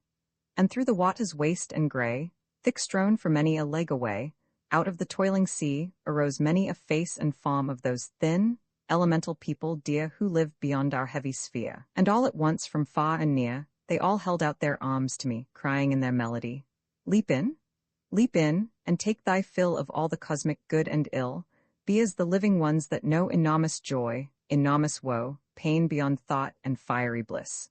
For all thy study hunted this, on wings of magic to arise, and wash from off thy filmed eyes the cloud of cold mortality, to find the real life and be, as are the children of the deep. Be bold and dare the glorious leap, or to thy shame, go, slink again back to the narrow ways of men. So all these mocked me as I stood striving to wake, because I feared the flood. Roman 23 Alexandrines. There is a house that most of all on earth I hate. Though I have passed through many sorrows and have been in bloody fields, sad seas, and countries desolate, Yet most I fear that empty house, where the grasses green grow in the silent, caught the gaping flags between, and down the moss-grown paths and terrace no man treads where the old weeds rise deep on the waste garden beds. Like eyes of one long dead the empty windows stare, and I fear to cross the garden, I fear to linger there. For in that house I know a little, silent room where someone's always waiting in the gloom to draw me with an evil eye, and hold me fast. Yet thither doom will drive me, and he will win at last. Romans 24, in praise of solid people, thank God that there are solid folk who water flowers and roll the lawn, and sit and sew and talk and smoke, and snore all through the summer dawn. Who pass untroubled nights and days full-fed and sleepily content, rejoicing in each other's praise, respectable and innocent. Who feel the things that all men feel, and think in well-won grooves of thought, whose honest spirits never reel before man's mystery, overwrought, yet not unfaithful nor unkind, with workday virtues surely stayed, theirs is the sane and humble mind, and dull affections undismayed. O happy people! I have seen no verse yet written in your praise, and, truth to tell, the time has been I would have scorned your easy ways. But now through weariness and strife I learn your worthiness indeed. The world is better for such life as stout suburban people led. Too often have I sat alone, when the wet night falls heavily, and fretting winds around me moan, and homeless longing vexes me for law that I shall never know, and visions none can hope to see, till brooding works upon me so a childish fear steals over me. I look around the empty room, the clock still ticking in its place, and all else silent as the tomb, till suddenly, I think, a face grows from the darkness just beside. I turn, and lo, it fades away, and soon another phantom tide of shifting dreams begins to play, and dusky galleys past me sail, full freighted on a fairy sea. I hear the silken merchants hail across the ringing waves to me. Then suddenly, again, the room, familiar books about me piled, and I alone amid the gloom, by one more mocking dream beguiled. And still no near to the light, and still no further from myself, alone and lost in clinging night. The clock still ticking on the shelf. Then do I envy solid folk, who sit of evenings by the fire after their work and doze and smoke, and are not fretted by desire. Romans 25, Song of the Pilgrims, O dwellers at the back of the north wind, what have we done to you? How have we sinned, wandering the earth from Orkney unto Ind? With many deaths our fellowship is thinned, our flesh is withered in the parching wind, wandering the earth from Orkney unto Ind. We have no rest. We cannot turn again back to the world and all her fruitless pain, having once sought the land where ye remain. Some say ye are not. But, ah God, we know that somewhere past the northern snow waiting for us the red rose gardens blow. The red rose and the white rose gardens blow in the green northern land to which we go. Surely the ways are long, and the years are slow. We have forsaken all things sweet and fair, we have found nothing worth a moment's care, because the real flowers are blowing there. Land of the lotus fallen from the sun, land of the lake from whence all rivers run, land where the hope of all our dreams is won. Shall we not somewhere see at close of day the green walls of that country far away, and hear the music of her fountains play? So long we have been wondering all this, while by many a perilous sea and drifting isle, we scarce shall dare to look thereon and smile. Yea, when we are drawing very near to thee, and when at last the ivory pot we see our hearts will faint with mere felicity. But we shall wake again in gardens bright of green and gold for infinite delight, sleeping beneath the solemn mountains white, while from the flowery copses, still unseen, sing out the crooning birds that ne'er have been touched by the hand of winter frost and lean, and ever-living queens that grow not old, and poets wise in robes of fairy gold whisper a wild, sweet song that first was told ere God sat down to make the Milky Way. And in those gardens we shall sleep and play forever and a day. And, dwellers at the back of the north wind, what have we done to you? How have we sinned, that yes should hide beyond the northern wind? Land of the lotus, fallen from the sun, when shall your hidden, flowery veils be won, and all the travail of our way be done? Very far we have searched, we have even seen the Scythian waste that bears no soft nor green, and near the hideous pass our feet have been. We have heard sirens singing all night long beneath the unknown stars, their lonely song in friendless seas beyond the pillars strong. Nor by the dragon-daughter of Hippocras, nor the veil of the devil's head we have feared to pass, yet is our labor lost and vain, alas. Scouring the earth from Orkney unto Ind, tossed on the seas and withered in the wind, we seek and seek your land. How have we sinned? Or is it all a folly of the wise, bidding us walk these ways with blinded eyes while all around us real flowers arise? But by the very God, we know, we know that somewhere still, beyond the northern snow waiting for us, the red rose gardens blow. Roman 26 song fairies must be in the woods, or the satyrs laughing broods. Tritons in the summer sea, else how could the dead things be half so lovely as they are? How could wealth of star on star dusted o'er the frosty night fill thy spirit with delight, and lead thee from this care of thine up among the dreams divine? Were it not that each and all of them that walk the heavenly hall is in truth a happy isle, where eternal meadows smile, and golden globes of fruit are seen twinkling through the orchards green, where the other people go on the bright sward to and fro. Atoms dead could never thus stir the human heart of us, unless the beauty that we see the veil of endless beauty be, filled full of spirits that have trod far hence along the heavenly sod, and see the bright footprints of God. Roman 27, the ass I woke and rose and slipped away to the heathery hills in the morning grey. In a field where the dew lay cold and deep, I met an ass, near roused from sleep. I stroked his nose and I tickled his ears, and spoke soft words to quiet his fears. His eyes stared into the eyes of me, and he kissed my hands of his courtesy. O big, brown brother out of the waste, how do thistles for breakfast taste? And do you rejoice in the dawn divine with a heart that is glad no less than mine? For brother, the depth of your gentle eyes is strange and mystic as the skies. What are the thoughts that grope behind, down in the mist of a donkey mind? Can it be true, as the wise men tell, that you are a mask of God as well, and as in us, so in you no less speaks the eternal loveliness, and words of the lips that all things know among the thoughts of a donkey go? However it be, O far-foot brother, fair today is the earth, our mother.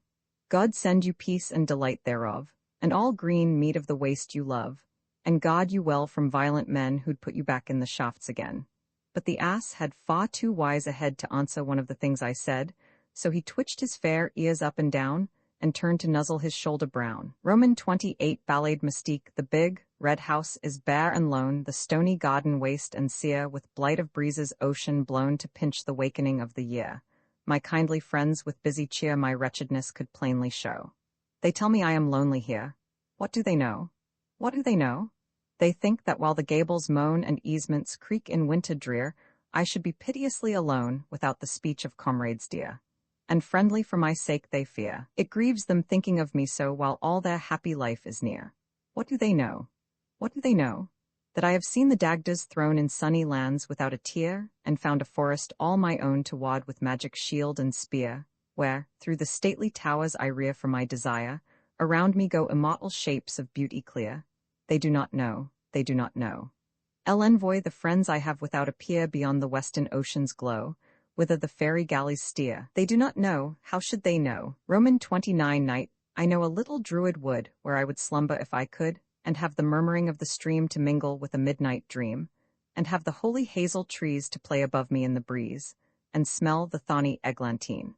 For there the white owls all night long in the scented gloom divine hear the wild, strange, tuneless song of fairy voices, thin and high as the bat's unearthly cry, and the measure of their shoon dancing, under the moon, until, amid the pale of dawn, the wandering stars begin to swoon. Ah, leave the world and come away. The windy folk are in the glade, and men have seen their revels, laid in secret on some flowery lawn underneath the beechen covers kings of old. I've heard them say, here have found them fairy lovers that charmed them out of life, and kissed their lips with cold lips unafraid, and such a spell around them made that they have passed beyond the mist and found a country under wave. Kings of old, whom none could save. XXX Oxford. It is well that there are palaces of peace and discipline and dreaming and desire, lest we forget our heritage and cease the Spirit's work, to hunger and aspire. Lest we forget that we were born divine, now tangled in red battle's animal net, murder the work and lust the anodyne, pains of the beast gainst bestial solace set. But this shall never be.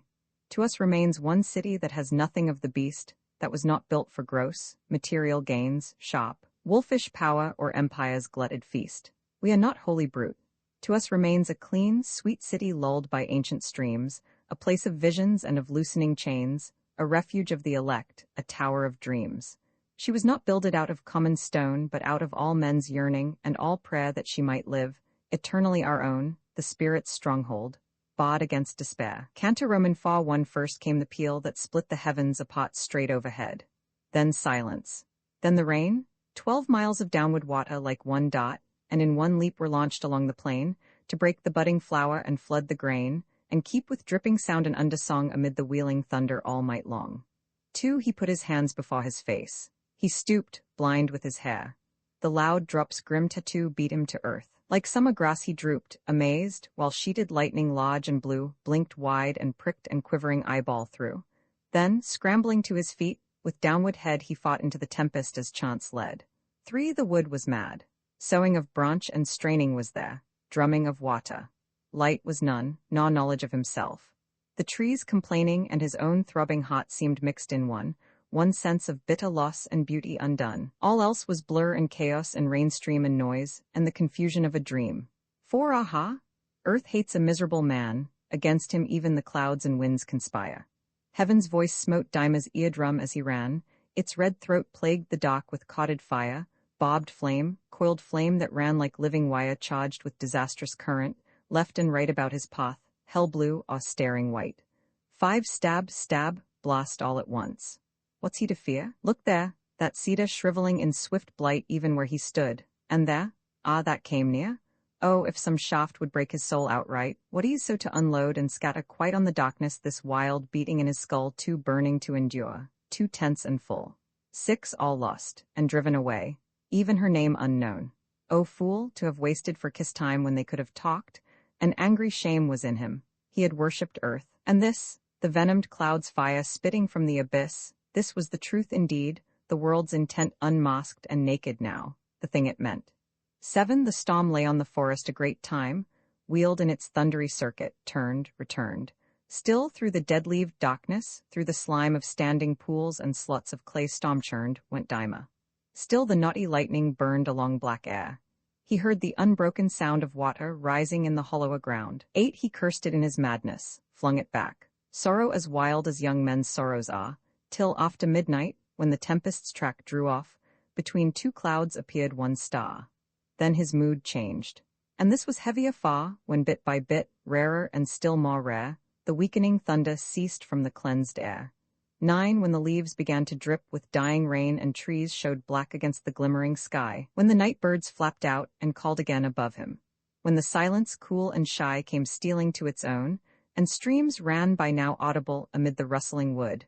Oh, then came the worst hour for flesh and blood. 10. It was no nightmare now, with fiery stream too horrible to last, able to blend itself and all things in one hurrying dream. It was the waking world that will not end because hearts break, that is not foe nor friend, where sane and settled knowledge first appears of workday desolation, with no tears. 11. He halted then, footsore, weary to death, and heard his heart beating in solitude, when suddenly the sound of sharpest breath indrawn with pain and the raw smell of blood surprised his sense. Nearby to where he stood came a long whimpering moan, a broken word, a rustle of leaves where some live body stirred. 12. He groped towards the sound. What, brother, who groaned? I'm hit, I'm finished, let me be. Put out your hand then, reach me, no, the other. Don't touch, fool, damn you, leave me. I can't see, where are you?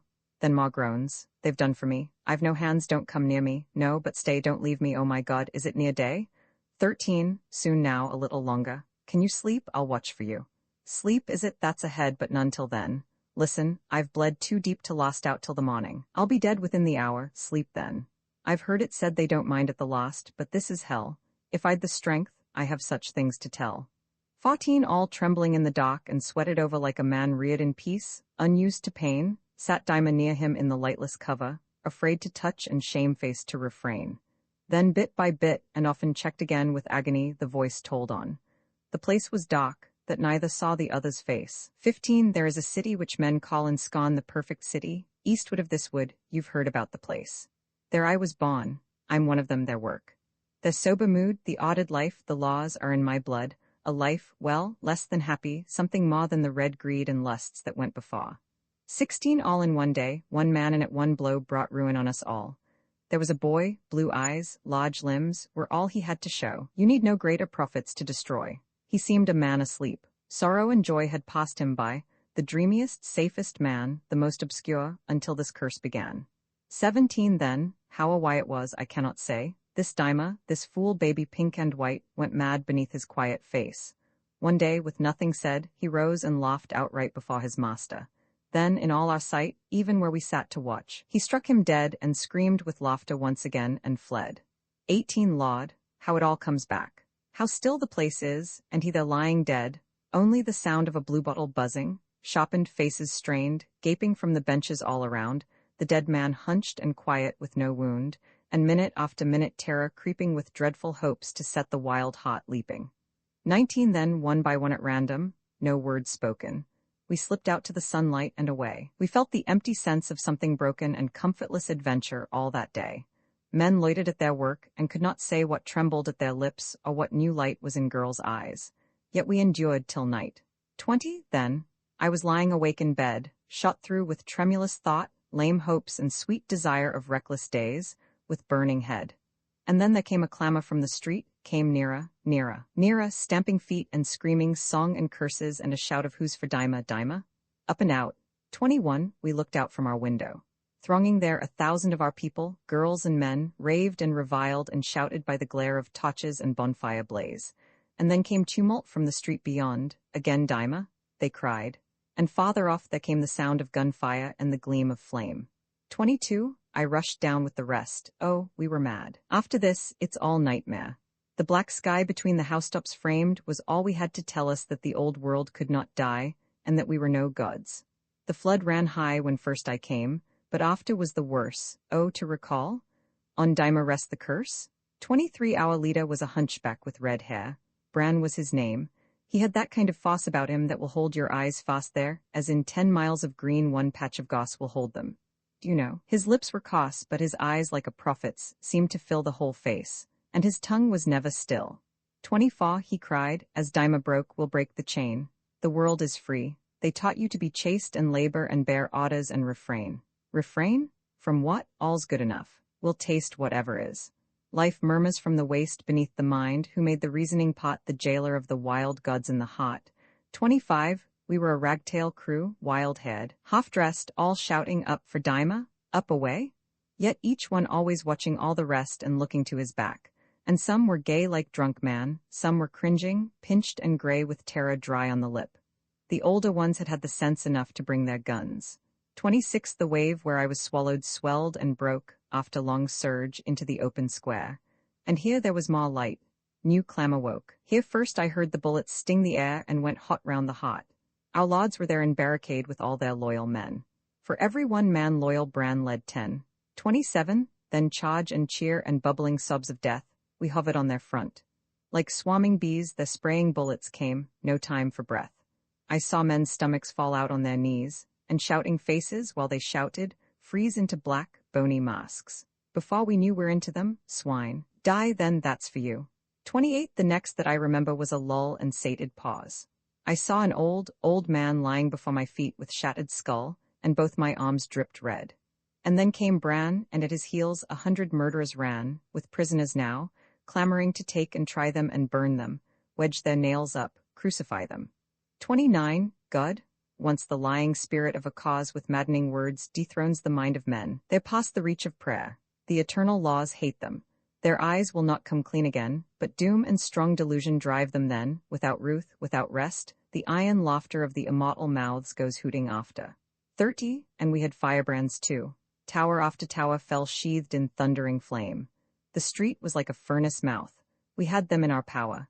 Then was the time to mock them and to strike, to flay men and spit women on the pike, bidding them dance. Wherever the most shame was done the Dua called on Dyma's name.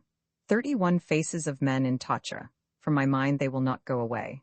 The east lay still in darkness when we left the town behind flaming to light the fields. We'd had our will, we sang. Oh, we will make the frost distill from time's grey forehead into living dew, and break whatever has been and build new. 32 Day found us on the border of this wood, blear-eyed and pale. Then the most part began to murmur and to lag, crying for food and shelter. But we dared not answer Bran. Wherever in the ranks the murmur ran he'd find it, you there, whispering. Up you sneak, reactionary, eh? Come out and speak. 33 Then there'd be shrieks, a pistol shot, a cry and someone down.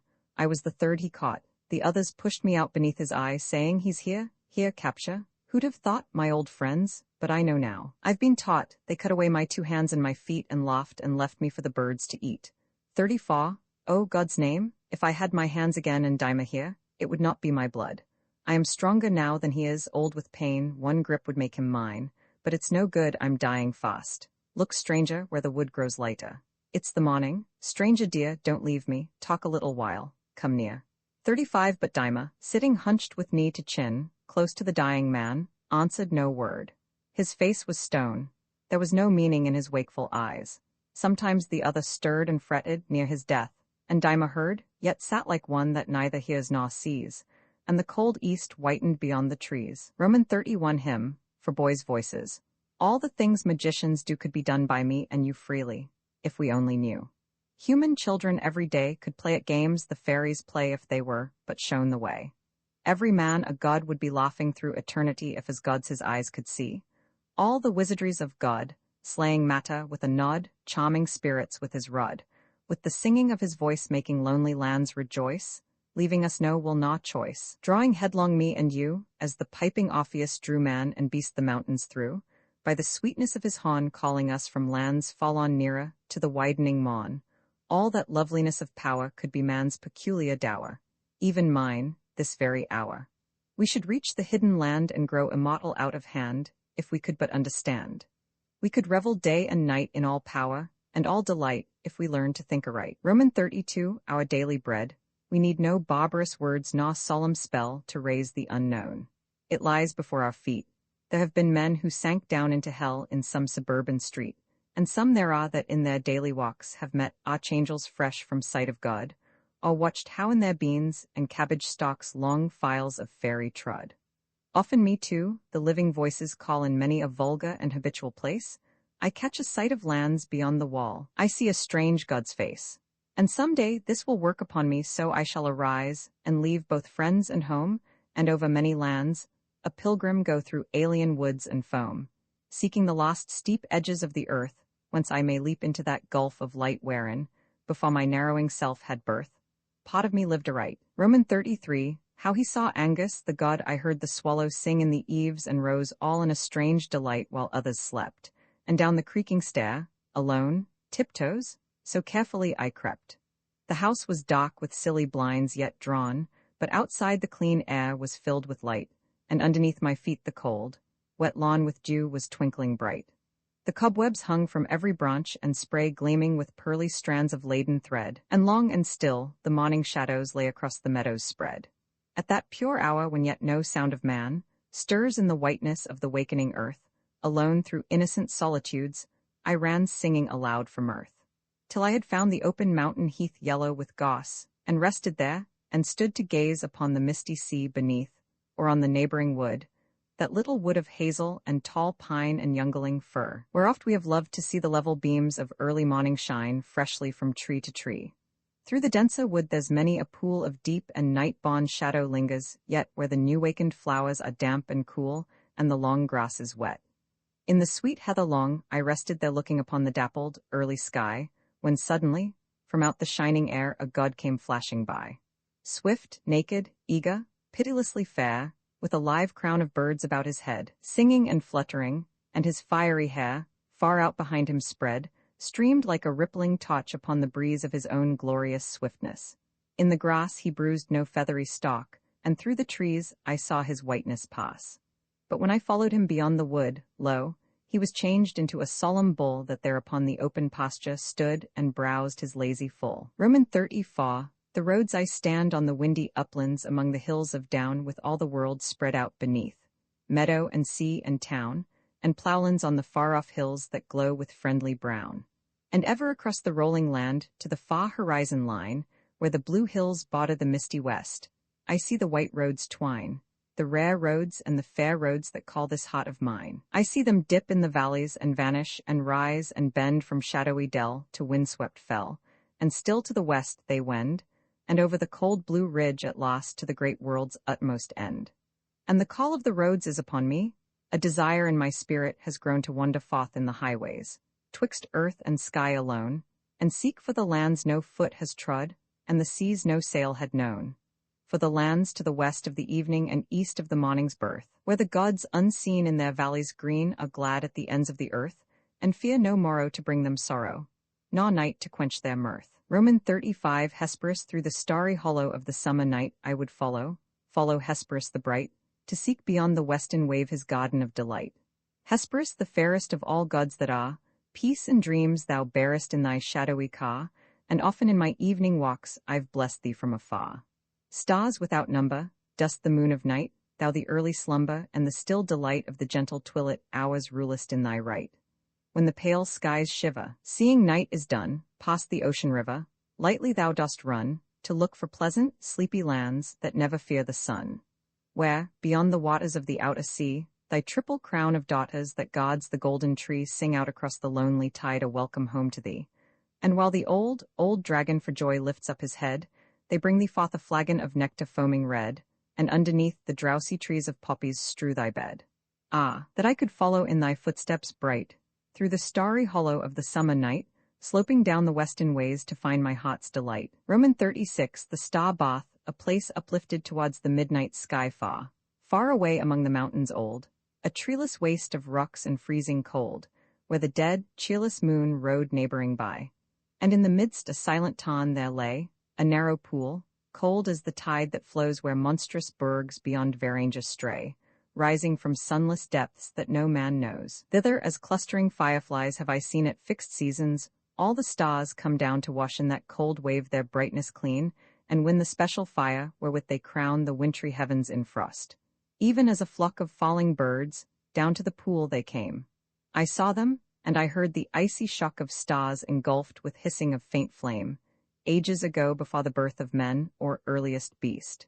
Yet I was still the same that now remember, knowing not where or when. Roman 37 2 Nequisiris, for all the lore of Lodge and Mayas, I cannot heal my torn desires, nor hope for all that man can spare to make the riddling earth grow clear. Though it were sure and proven well that I shall prosper, as they tell, in fields beneath a different sun by shores where other oceans run, when this live body that was I lies hidden from the cheerful sky. Yet what were endless lives to me if still my narrow self I be and hope and fail and struggle still, and break my will against God's will, to play for stakes of pleasure and pain and hope and fail and hope again, deluded, thwarted, striving elf, that through the window of myself, as through a dark glass scarce, can see a warped and masked reality. But when this searching thought of mine is mingled in the lodge divine, and laughter that was in my mouth runs through the breezes of the south, when glory I have built in dreams along some fiery sunset gleams, and my dead sin and foolishness grow one with nature's whole distress, to perfect being I shall win, and where I end will life begin. Roman 38 Lullaby Lullaby, lullaby. There's a tower strong and high built of oak and brick and stone, stands before a wood alone. The doors are of the oak so brown as any ale in Oxford town, the walls are builded warm and thick of the old red Roman brick. The good grey stone is over all in arch and floor of the tower tall. And maidens 3 are living there all in the upper chamber fair, hung with silver, hung with pall, and stories painted on the wall. And softly goes the whirring loom in my lady's upper room, for they shall spin both night and day, until the stars do pass away. But every night at evening, the window open wide they fling, and one of them says a word they know, and out as 3 white swans they go, and the murmuring of the woods is drowned in the soft wings' whirring sound, as they go flying round, around, singing in swans' voices high a lonely, lovely lullaby. Roman 39 World's desire love. There is a castle built in a country desolate, on a rock above a forest where the trees are grim and great, blasted with the lightning sharp. Giant boulders strewn between, and the mountains rise above, and the cold ravine echoes to the crushing roar and thunder of a mighty river raging down a cataract. Very tower and forest quiver, and the grey wolves are afraid, and the call of birds is drowned, and the thought and speech of man in the boiling waters sound. But upon the further side of the barren, sharp ravine with the sunlight on its turrets is the castle seen, calm and very wonderful, white above the green of the wet and waving forest, slanted all away, because the driving northern wind will not rest by night or day. Yet the towers are sure above, very mighty is the stead, the gates are made of ivory, the roofs of copper red. Round and round the water's grave walk upon the walls for ever, and the wakeful dragons couch in the pots of ivory. Nothing is can trouble it, hate of the gods nor man's endeavor, and it shall be a resting place, dear heart, for you and me. Through the wet and waving forest with an age-old sorrow-laden singing of the world's regret wanders wild the fairy maiden, through the thistle and the briar, through the tangles of the thorn, till her eyes be dim with weeping and her homeless feet a-torn. Often to the castle gate up she looks with vain endeavour, for her soulless loveliness to the castle winneth never. But within the sacred cot, hidden high upon the mountain, wandering in the castle gardens lovely folk enough there be, breathing in another air, drinking of a purer fountain, and among that folk, beloved, there's a place for you and me. Excel death in battle, open the gates for me, open the gates of the peaceful castle, rosy in the west, in the sweet dim Isle of Apples over the wide seas breast open the gates for me. Sorely pressed have I been and driven and hurt beyond bearing this summer day, but the heat and the pain together suddenly fall away, all's cool and green. But a moment agone, among men cursing in fight and toiling, blinded I fought, but the labour passed on a sudden even as a passing thought, and now, alone. Ah, to be ever alone, in flowery valleys among the mountains and silent wastes untrod, in the dewy upland places, in the garden of God, this would atone. I shall not see the brutal, crowded faces around me that in their toil have grown into the faces of devils. Yea, even as my own, when I find thee, O country of dreams. Beyond the tide of the ocean, hidden and sunk away, out of the sound of battles, near to the end of day, full of dim woods and streams. Canto V1 through bearded cliffs, a valley has driven thus deep its wedge into the mountain and no more. The faint track of farthest wandering sheep ends here, and the grey hollows at their core of silence feel the dulled continuous roar of higher streams. At every step the skies grow less, and in their place black ridges rise. To hither, long afternoon, with plodding tread and eyes on earth, grown dogged, Dyma came, who all the long day in the woods had fled from the horror of those lips that screamed his name and cursed him. Busy wonder and keen shame were driving him, and little thoughts like bees followed and pricked him on, and left no ease. 3 now, when he looked and saw this emptiness 7 times enfolded in the idle hills, there came a chilly pause to his distress, a cloud of the deep world despair that fills a man's heart like the incoming tide, and kills all pains except its own. In that broad sea no hope, no change, and no regret can be. Far he felt the eternal strength of the silly earth, the unhastening circuit of the stars and sea, the business of perpetual death and birth, the meaningless precision. All must be the same and still the same in each degree. Who cared now?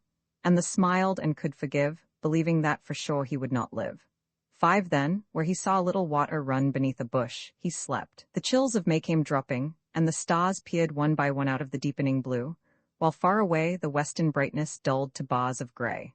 Halfway to midnight, suddenly, from dreaming he woke wide into present horror, screaming. 6 for he had dreamt of being in the arms of his beloved and in quiet places, but all at once it filled with night alarms and rapping guns, and men with splinted faces, no eyes, no nose, all red, were running races with worms along the floor, and he ran out to find the girl and shouted, and that shout 7 had carried him into the waking world. There stood the concave, vast, unfriendly night, and over him the scroll of stars unfurled. Then wailing like a child he rose upright, heart-sick with desolation. The new blight of loss had nipped him saw, and sad self-pity thinking of her, then thinking of the city. 8 for in each moment's thought, the deed of Bran, the burning and the blood and his own shame, would tease him into madness till he ran for refuge to the thought of her, whence came utter and endless loss. No, not a name, not a word, nothing left, himself alone crying amid that valley of old stone. 9, how soon it all ran out. And I suppose they up there, the old contriving powers, they knew it all the time, for someone knows and waits and watches till we pluck the flowers, then leaps. So soon, my store of happy hours all gone before I knew, I have expended my whole wealth in a day. It's finished, ended, 10, and nothing left. Can it be possible that joy flows through, and when the cost is run, it leaves no change, no mark on us to tell its passing? And as poor as we've begun, we end the richest day? What we have won, can it all die like this? Joy flickers on the razor edge of the present and is gone. 11 What have I done to bear upon my name the curse of Bran? I was not of his crew, nor any man's, and Dyma has the blame. What have I done? Wronged whom? I never knew. What's Bran to me? I had my deed to do and ran out by myself, alone and free. Why should earth sing with joy and not for me? 12 Ah, but the earth never did sing for joy. There is a glamour on the leaf and flower, and April comes and whistles to a boy over white fields. And beauty has such power upon us, he believes her in that hour, for who could not believe? Can it be false, all that the blackbird says and the wind calls? 13. What have I done? No living thing I made nor wished to suffer harm. I sought my good because the spring was gloriously arrayed, and the blue eyebright misted all the wood. Yet to obey that springtime in my blood, this was to be unarmed and off my guard, and gave God time to hit once and hit hard. 14. The men built right who made that city of ours, they knew their world. A man must crouch to face infinite malice, watching at all hours, shut nature out, give her no moment's space for entry. The first needs of all our race are walls, a den, a cover. Traitor I who first ran out beneath the open sky. 15. Our fortress and fenced place I made to fail, I slipped the sentries and let in the foe. I have lost my brothers and my love and all. Nothing is left but me, now let me go. I have seen the world stripped naked and I know. Great God, take back your world. I will have none of all your glittering gods but death alone. 16. Meanwhile the earth swung round in hollow night. Souls without number in all nations slept snug on her back, safe speeding towards the light. Hours told, and in damp woods the night beast crept, and over the long seas the watch was kept in black ships, twinkling onward, green and red. Always the odded stars moved overhead. 17. And no one knew that Dimer in his scales had weighed all these, and found them nothing worth. Indifferently the dawn that never fails troubled the east of night with gradual birth, whispering a change of colors on cold earth, and a bird woke, then too.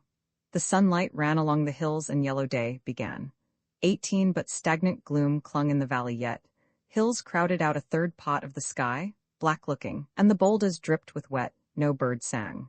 Daima, shivering, heaved a sigh and yawned and said, "It's cruel work to die of hunger."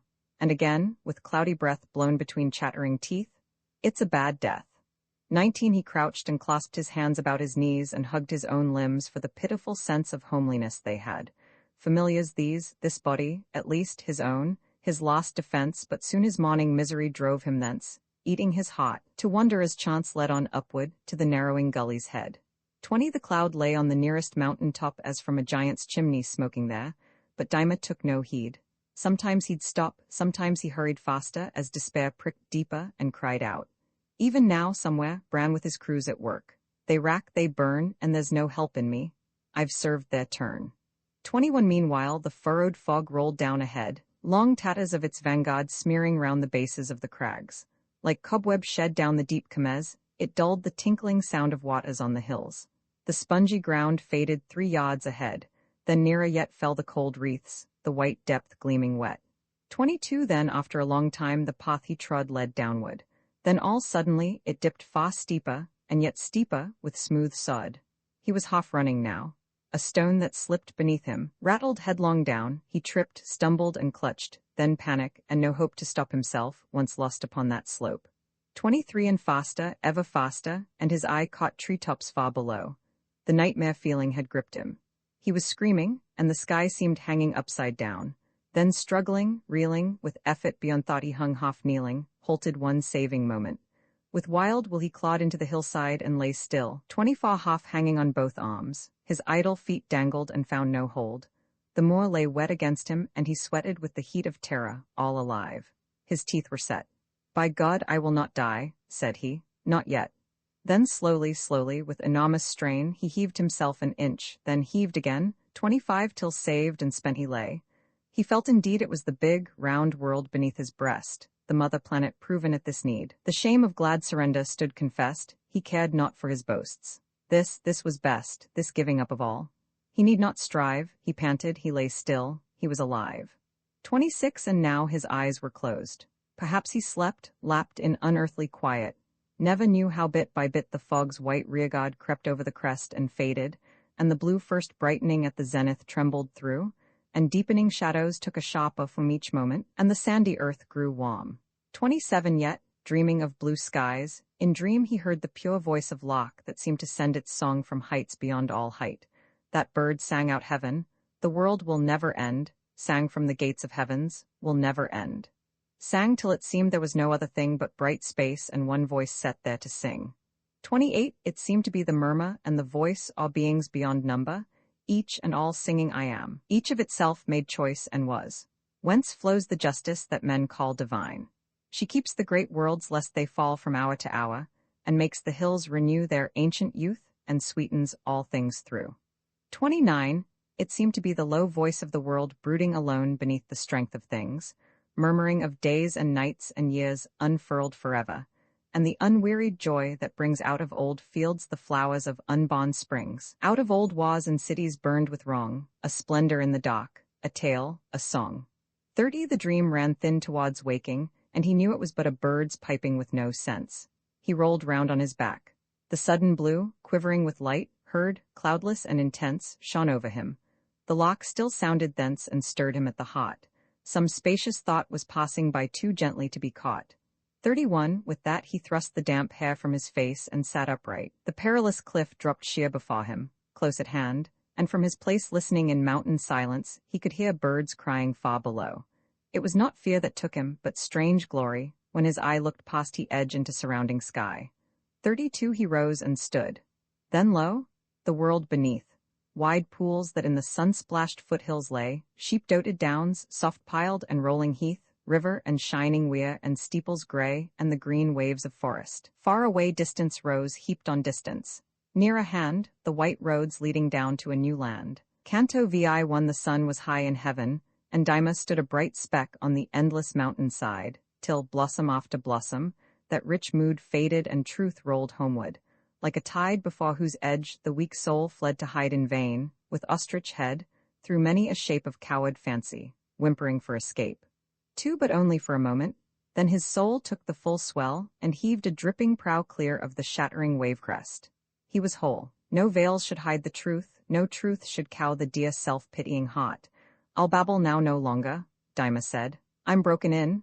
Pack up the dreams and let the life begin. 3 With this he turned.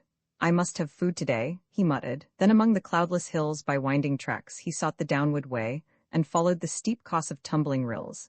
Came to the glens, the wakening mountain fills in springtime, with the echoing splash and shock of waters leaping cold from rock to rock. 4 And still, it seemed that Locke with its refrain sang in the sky, and wind was in his hair and hope at heart. Then once, and once again, he heard a gun fired off. It broke the air as a stone breaks a pond, and everywhere the dry crags echoed clear. And at the sound once a big bird rose whirring from the ground. 5 and half an hour he reached the level land and followed the field paths and crossed the stiles, then looked and saw, nearby, on his left hand an old house, folded round with billowy piles of dark yew hedge. The moss was on the tiles, the pigeons in the yard, and in the tower a clock that had no hands and told no hour. 6 He hastened. In warm waves the garden scent came stronger at each stride. The mountain breeze was gone. He reached the gates, then in he went and seemed to lose the sky, such weight of trees hung overhead. He heard the noise of bees and saw, far off, in the blue shade between the windless elms, one walking on the green. 7 It was a mighty man whose beardless face beneath grey hair shone out so large and mild, it made a sort of moonlight in the place. A dreamy desperation, wistful wild, showed in his glance and gait. Yet like a child, an Asian emperor's only child, was he with his grave looks and bright solemnity. 8 And over him there hung in the witching air, the wilful courtesy of the days of old, the graces wherein idleness grows fair. And somewhat in his sauntering walk he rolled and toyed about his waist with seals of gold, or stood to ponder often in mid-stride, tilting his heavy head upon one side. 9 When Daima had called twice, he turned his eye then, coming out of silence, as a star all in one moment slips into the sky of evening, yet we feel it comes from far, he said, Sir, you are welcome. Few there are that come my way, and in huge hands he pressed Daima's cold hand and bade him into rest. 10 How did you find this place out? Have you heard my gun? It was but now I killed a Locke.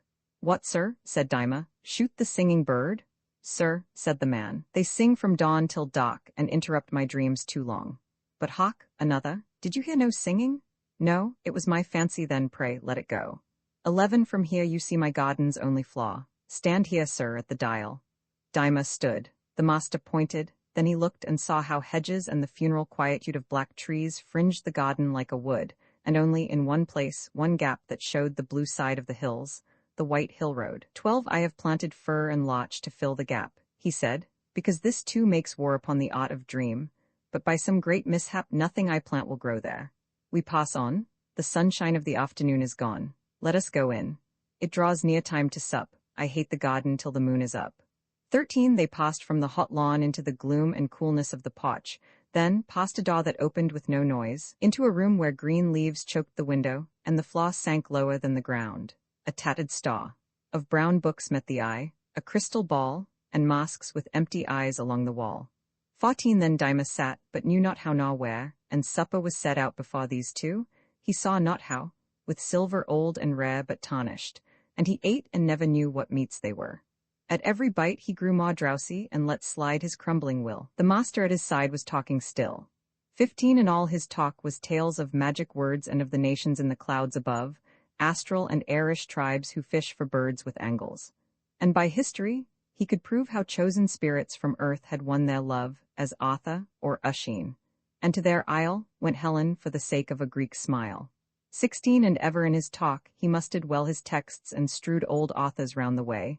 Thus Wierus writes, and thus the Hermetics tell, this was Agrippa's view, and others say with Cardan, till he had stolen quite away Dyma's dull wits and softly drawn apart the ivory gates of hope that change the heart. 17 Dyma was talking now. Now Dyma told of his own love and losing, drowsily. The master leaned towards him. Was it cold, this spirit, to the touch? No, sir, not she, said Dyma, and his host, why this must be ethereal, not aerial? Oh, my soul, be still, but wait. Tell on, sir, tell the whole. 18 Then Dyma told him of the beldam too, the old matriarchal dreadfulness. Over the master's face a shadow drew, he shifted in his chair, and yes, he murmured twice.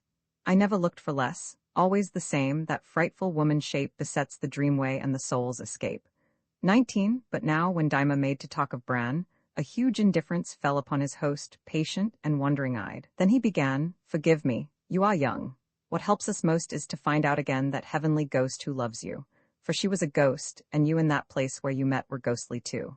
20 Listen, for I can launch you on the stream, will roll you to the shaws of her own land. I could be swan you never learned to dream, but every night you take with careless hand what chance may bring. I'll teach you to command the comings and the goings of your spirit through all that bottleland which dreams inherit. 21 You shall have hauntings suddenly, and often when you forget, when least you think of her, for so you shall forget, a light will soften over the evening woods. And in the stir of morning dreams, oh, I will teach you, sir, there'll come a sound of wings. Or you shall be waked in the midnight murmuring, it was she. 22 No, said Dyma, not that way. I seem to have slept for 20 years. Now, while I shake out of my eyes that dust of burdening dream, now when the long clouds tremble ripe to break and the far hills appear, when first I wake, still blinking, struggling towards the world of men, and longing, would you turn me back again? 23 Dreams? I have had my dream too long. I thought the sun rose for my sake. I ran down blind and dancing to the abyss. Oh, sir, I brought boy laughter for a gift to gods who find the martyr's soul too soft. But that's behind. I'm waking now. They broke me. All ends thus always, and we're for them, not they for us. 24 And she was no dream. It would be waste to seek her there, the living in that den of lies. The master smiled. You are in haste, for broken dreams the cure is, dream again and deeper. If the waking world and men and nature mod your dream, so much the worse for a crude world beneath its primal curse. 25 Ah, but you do not know? Can dreams do this, pluck out blood guiltiness upon the shaw or memory, and undo what's done amiss and bid the thing that has been be no more? Sir, it is only dreams unlock that door, he answered with a shrug. What would you have? In dreams the thrice-proved coward can feel brave. 26 In dreams the fool is free from scorning voices. Gray-headed Hawes a virgin there again. Out of the past dream brings long-buried choices, all in a moment snaps the tenfold chain that life took years in forging. They're the stain of oldest sins, how do the good words go? Though they were scarlet, shall be white as snow. 27 Then, drawing near when Dyma did not speak, my little son, said he, your wrong and right are also dreams, fetters to bind the weak faster to phantom earth and blear the sight. Wake into dreams, into the larger light that quenches these frail stars. They will not know earth's bylaws in the land to which you go. 28 I must undo my sins. An earthly law, and even in earth the child of yesterday. Throw down your human pity, cast your awe behind you, put repentance all away. Home to the elder depths, for never they supped with the stars who dared not slough behind the lost shred of earth's holies from their mind. 29 Sir, answered Dyma, I would be content to drudge in earth, easing my heart's disgrace, counting a year's long service lightly spent if once at the year's end I saw her face somewhere, being then most weary, in some place I looked not for that joy, or heard her near whispering, yet courage, friend, for one more year. 30 Pish, said the master. Will you have the truth? You think that virtue saves? Her people care for the high, hot, and idle hours of youth. For these they will descend our lower air, not virtue. You would nerve your arm and bear your burden among men. Look to it, child, by virtue's self-vision can be defiled. 31 You will grow full of pity and the love of men, and toil until the morning moisture dries out of your heart. Then once again, it may be you will find her, but your eyes soon will be grown too dim. The task that lies next to your hand will hide her. You shall be the child of earth and gods you shall not see. 32 Here suddenly he ceased. Tiptoes he went. A bolt clicked, then the window creaked ajar, and out of the wet world the hedgerow scent came floating, and the dark without one star nor shape of trees nor sense of near and far, the undimensioned night and formless skies were there, and were the master's great allies. 33 I am very old, he said. But if the time we suffer in our dreams were counted age, I have outlived the ocean and my prime is with me to this day. Years cannot gauge the dream life. In the turning of a page, dozing above my book, I have lived through more ages than the lost Lemuria knew. 34 I am not mortal. Were I doomed to die this hour, in this half-hour I interpose 1,000 years of dream, and those gone by, as many more, and in the last of those, 10,000, ever journeying towards a close that I shall never reach. For time shall flow, wheel within wheel, interminably slow. 35 And you will drink my cup and go your way into the valley of dreams. You have heard the call, come hither and escape. Why should you stay? Earth is a sinking ship, a house whose wall is tottering while you sweep. The roof will fall before the work is done. You cannot mend it. Patch as you will, at last the rut must end it. 36 Then Daima lifted up his heavy head like Atlas on broad shoulders bearing up the insufferable globe. I had not said, he mumbled, never said I'd taste the cup. What is it this you give me? Must I sup? Oh lies, all lies, why did you kill the lock? Guide me the cup to lip, it is so dark. Canto Romans 7:1 The host had trimmed his lamp. The downy moth came from the garden, where the lamplight shed its circle of smooth white upon the cloth, down mid the rinds of fruit and broken bread, upon his sprawling arms lay Daima's head, and often, as he dreamed, he shifted place, muttering and showing half his drunken face. 2 The beating stillness of the dead of night flooded the room. The dark and sleepy powers settled upon the house and filled it quite. Far from the roads it lay, from belfry towers and hen roosts, in a world of folded flowers, buried in loneliest fields where beasts that love the silence through the unrustled hedgerows move. 3 Now from the master's lips there breathed a sigh as of a man released from some control that wronged him. Without aim, his wandering eye, unsteadied and unfixed, began to roll. His lower lip dropped loose. The informing soul seemed fading from his face. He laughed out loud once only, then looked round him, hushed and cowed. For then, summoning all himself, with tightened lip, with desperate coolness and attentive air, he touched between his thumb and fingertip, each in its turn, the four legs of his chair, then back again in haste there, that when there had been forgotten once more, safer now, that's better, and he smiled and cleared his brow. 7 Yet this was but a moment's ease. Once more he glanced about him like a startled hare. His big eyes bulged with horror. As before, quick, to the touch that saves him. But despair is nearer by one step, and in his chair huddling he waits. He knows that they'll come strong again and yet again and all night long. 7 And after this night comes another night, night after night until the worst of all. And now too even the noonday and the light let through the horrors. Oh, could he recall the deep sleep and the dreams that used to fall around him for the asking? But somehow, something's amiss, sleep comes so rarely now. 7 Then, like the dog returning to its vomit, he staggered to the bookcase to renew yet once again the taint he had taken from it, and shut it as he went. But horrors drew his feet as joy draws others. There in view was his strange heaven and his far stranger hell, his secret lust, his soul's dark citadel.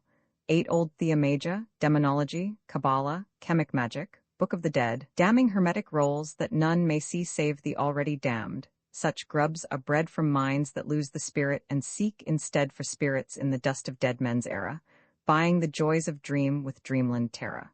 9 This lost soul looked them over one and all, now sickening at the heart's root. For he knew this night was one of those when he would fall and scream alone, such things they made him do, and roll upon the floor. The madness grew wild at his breast, but still his brain was clear that he could watch the moment coming near. 10 But ere it came, he heard a sound, half groan, half muttering, from the table. Like a child caught unawares that thought it was alone, he started as in guilt.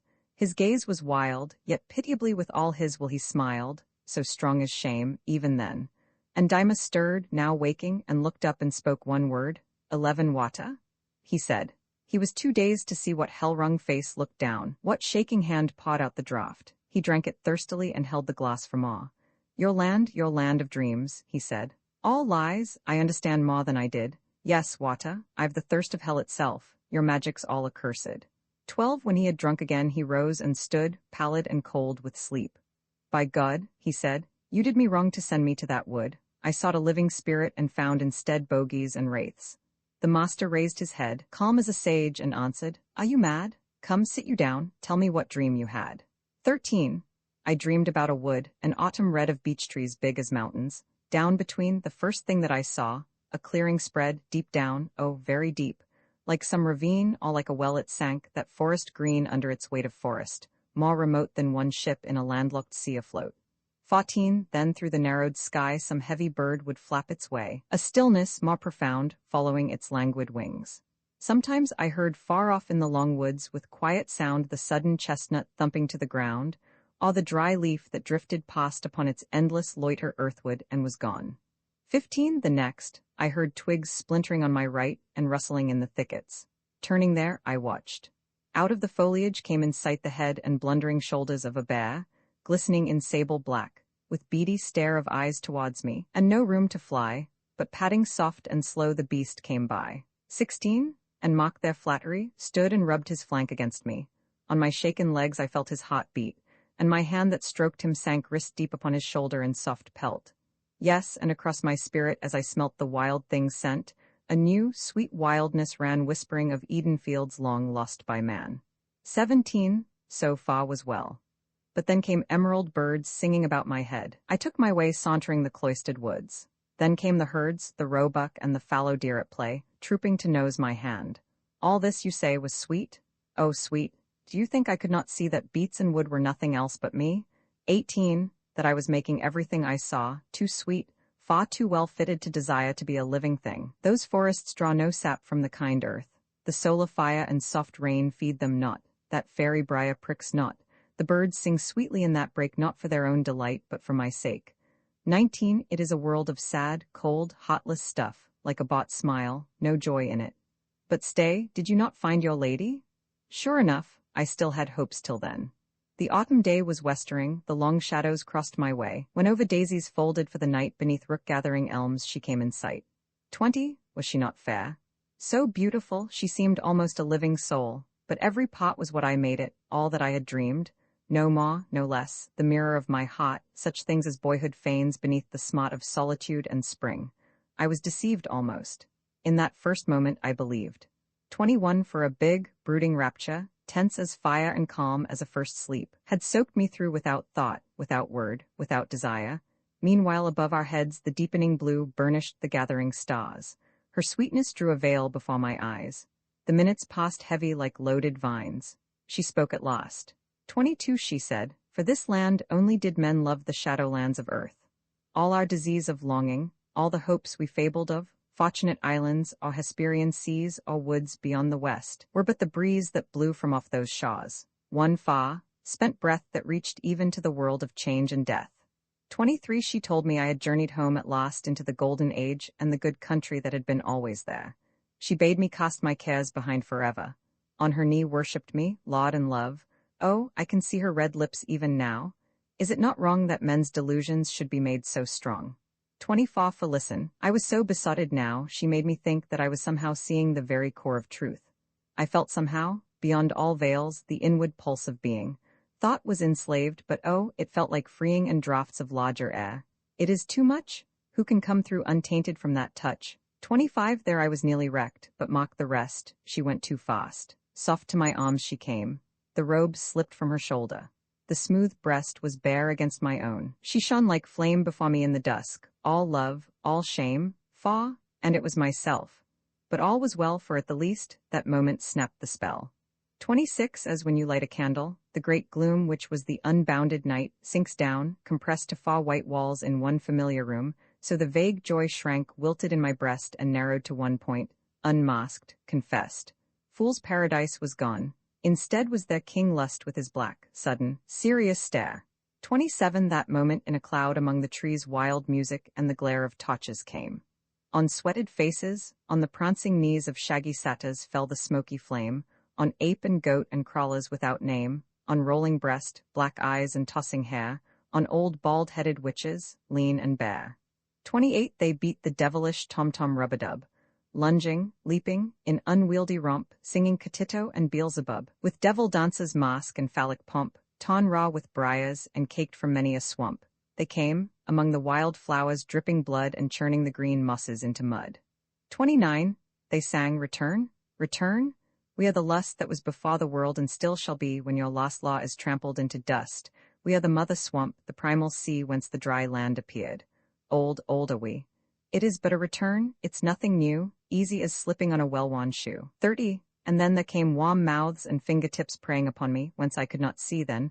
A huge face, low-browed, with swollen lips crooning, I am not beautiful as she, but I'm the older love. You shall love me far more than beauty's self. You have been ours always. We are the world's most ancient powers. 31 First flatterer and then bogey, like a dream? Sir, are you listening? Do you also know how close to the soft laughter comes the scream down yonder? But his host cried sharply, No, leave me alone. Why will you plague me? Go out of my house, begone. With all my heart, said Daima, but one word before we part. 32 He paused, and in his cheek the anger burned, then turning to the table he poured out more water, but before he drank he turned, then leaped back to the window with a shout, for there it was no dream. Beyond all doubt he saw the master crouch with leveled gun, cackling in maniac voice, Run, Daima, run. 33 He ducked and sprang far out. The starless night on the wet lawn closed round him every way. Then came the gun crack, and the splash of light vanished as soon as seen. Cool garden clay slid from his feet. He had fallen, and he lay face downward among leaves, then up and on through branch and leaf till sense and breath were gone. Canto Roman 8:1 When next he found himself no house was there, no garden and great trees. Beside a lane in grass he lay. Now first he was aware that, all one side, his body glowed with pain, and the next moment and the next again was neither less nor more. Without a pause, it clung like a great beast with fastened claws. 2 That for a time he could not frame a thought nor know himself for self, nor pain for pain, till moment added on to moment taught the new, strange art of living on that plane, taught how the grappled soul must still remain, still choose and think and understand beneath the very grinding of the ogre's teeth.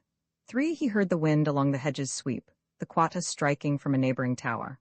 About him was the weight of the world's sleep, within, the thundering pain. That quiet hour heeded it not. It throbbed, it raged with power fit to convulse the heavens, and at his side the soft peace drenched the meadows far and wide. Far the air was cold, the earth was cold with dew, the hedge behind him dark as ink. But now the clouds broke, and a paler heaven showed through spacious with sudden stars, breathing somehow the sense of change to slumbering lands. A cow coughed in the fields behind. The puddles showed like pools of sky amid the darker road. 5 And he could see his own limbs faintly white, and the blood black upon them. Then by chance he turned, and it was strange. There at his right he saw a woman standing, and her glance met his, and at the meeting his deep trance changed not, and while he looked the knowledge grew she was not of the old life but the new. 6 Who is it? He said. The loved one, the long lost. He stared upon her. Truly? Truly indeed. Oh, lady, you come late, I am tempest-tossed, broken and wrecked, I am dying. Look, I bleed. Why have you left me thus and given no heed to all my prayer? Left me to be the game of all deceits? You should have asked my name. 7 What are you then? But to his sudden cry she did not answer. When he had thought a while, he said, How can I tell it is no lie? It may be one more phantom to beguile the brain-sick dreamer with its hollow smile. I have not smiled, she said. The neighboring bell tolled out another quata. Silence fell. 8 And after a long pause he spoke again. Leave me, he said. Why do you watch with me? You do not love me. Human tears and pain and hoping for the things that cannot be, and blundering in the night where none can see, and courage with cold back against the wall, you do not understand. I know them all. 9 The gods themselves know pain, the eternal forms. In realms beyond the reach of cloud and skies nearest the ends of air, where come no storms nor sound of earth, I have looked into their eyes peaceful and filled with pain beyond surmise, filled with an ancient woe man cannot reach one moment though in fire, yet calm their speech. 10 Then these, said Daima, were the world I wooed. These were the holiness of loas and grass and desolate dews, these, the eternal mood blowing the eternal theme through men that pass. I called myself their lover, I that was less fit for that long service than the laced dull, work-day drudge of men, or faithful beast. 11. Why do they lure to them such spirits as mine, the weak, the passionate, and the fool of dreams? When better men go safe and never pine with whisperings at the hot, soul-sickening gleams of infinite desire, and joy that seems the promise of full power. For it was they, the gods themselves, that led me on this way. 12. Give me the truth, I ask not now for pity. When gods call, can the following them be sin? Was it false light that lured me from the city? Where was the path, without it or within? Must it be one blind throw to lose or win? Has heaven no voice to help? Must things of dust guess their own way in the dark? She said, they must. 13. Another silence, then he cried in wrath, you came in human shape, in sweet disguise wooing me, lurking for me in my path, hid your eternal cold with woman's eyes, snared me with shows of love, and all was lies. She answered, for our kind must come to all if bidden, but in the shape for which they call. 14. What? Answered Daima. Do you change and sway to serve us as the obedient planets spin about the sun? Are you but potter's clay for us to mold, unholy to our sin and holy to holiness within? She said, waves fall on many an unclean shaw, yet the salt seas are holy as before. 15. Our nature is no purer for the saint that worships, nor from him that uses ill our beauty can we suffer any taint. As from the first we were, so are we still. With incorruptibles the moral will corrupts itself, and clouded eyes will make darkness within from beams they cannot take. 16. Well, it is well, said Daima. If I have used the embreathing spirit amiss, what would have been the strength of all my days I have refused and plucked the stalk, too hasty in the green, trusted the good for best, and having seen half beauty, or beauty's fringe, the lowest stair, the common incantation, worshipped there. 17. But presently he cried in his great pain, if I had loved a beast it would repay, but I have loved the spirit and loved in vain. Now let me die. Ah, but before the way is ended quite in the last hour of day, is there no word of comfort, no one kiss of human love? Does it all end in this? 18. She answered, never ask of life and death. Uttering these names you dream of wormy clay or of surviving ghosts. This withering breath of words is the beginning of decay in truth, when truth grows cold and pines away among the ancestral images. Your eyes first see her dead, and the more she dies. 19. You are still dreaming, dreams you shall forget when you have cast your fetters, far from here. Go forth? The journey is not ended yet. You have seen Daima dead, and on the bier more often than you dream and dropped no tear. You have slain him every hour. Think not all or death, lest into death by thought you fall. 20. He turned to question her, then looked again, and lo, the shape was gone. The darkness lay heavy as yet, and a cold, shifting rain fell with the breeze that springs before the day. It was an hour death loves. Across the way the clock struck once again. He saw near by the black shape of the tower against the sky. 21. Meanwhile, above the torture, and the riot of leaping pulse and nerve that shot with pain, somewhere aloof and poised in spectral quiet his soul was thinking on. The dizzied brain scarce seemed her organ. Link by link the chain that bound him to the flesh was loosening fast, and the new life breathed in unmoved and vast. 22. It was like this, he thought. Like this, or worse, for him that I found bleeding in the wood, blessings upon him. There I learned the curse that rests on Daima's name, and truth was good. He has forgotten now the fire and blood. He has forgotten that there was a man called Daima. He knows not himself nor Bran. 23. How long have I been moved at heart in vain about this Daima, thinking this was I?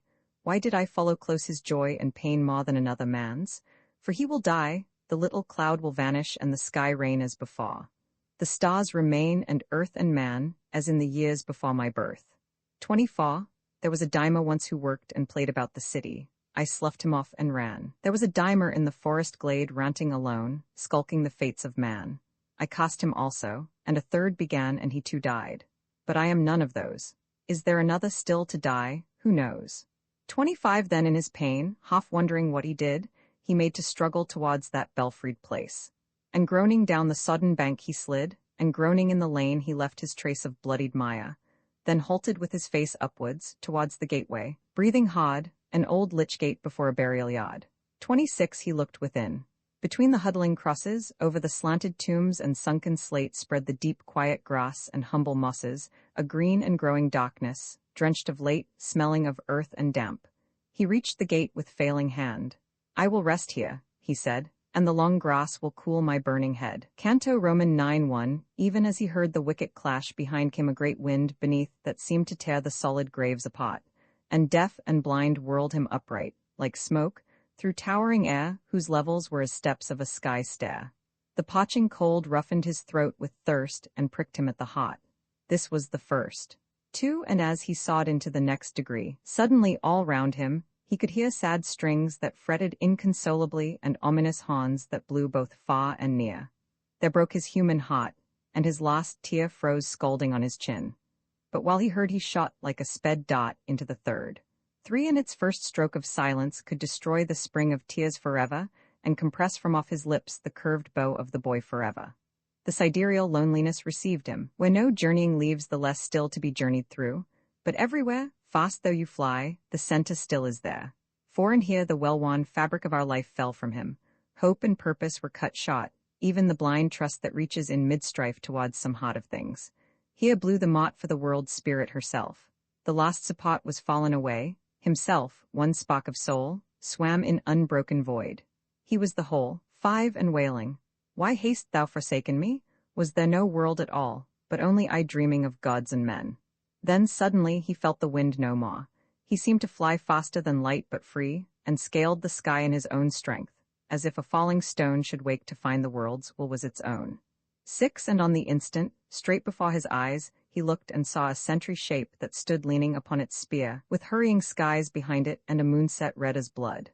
Upon its head were helmet and mailed hood, and shield upon its arm and sword at thigh, all black and pointed sharp against the sky.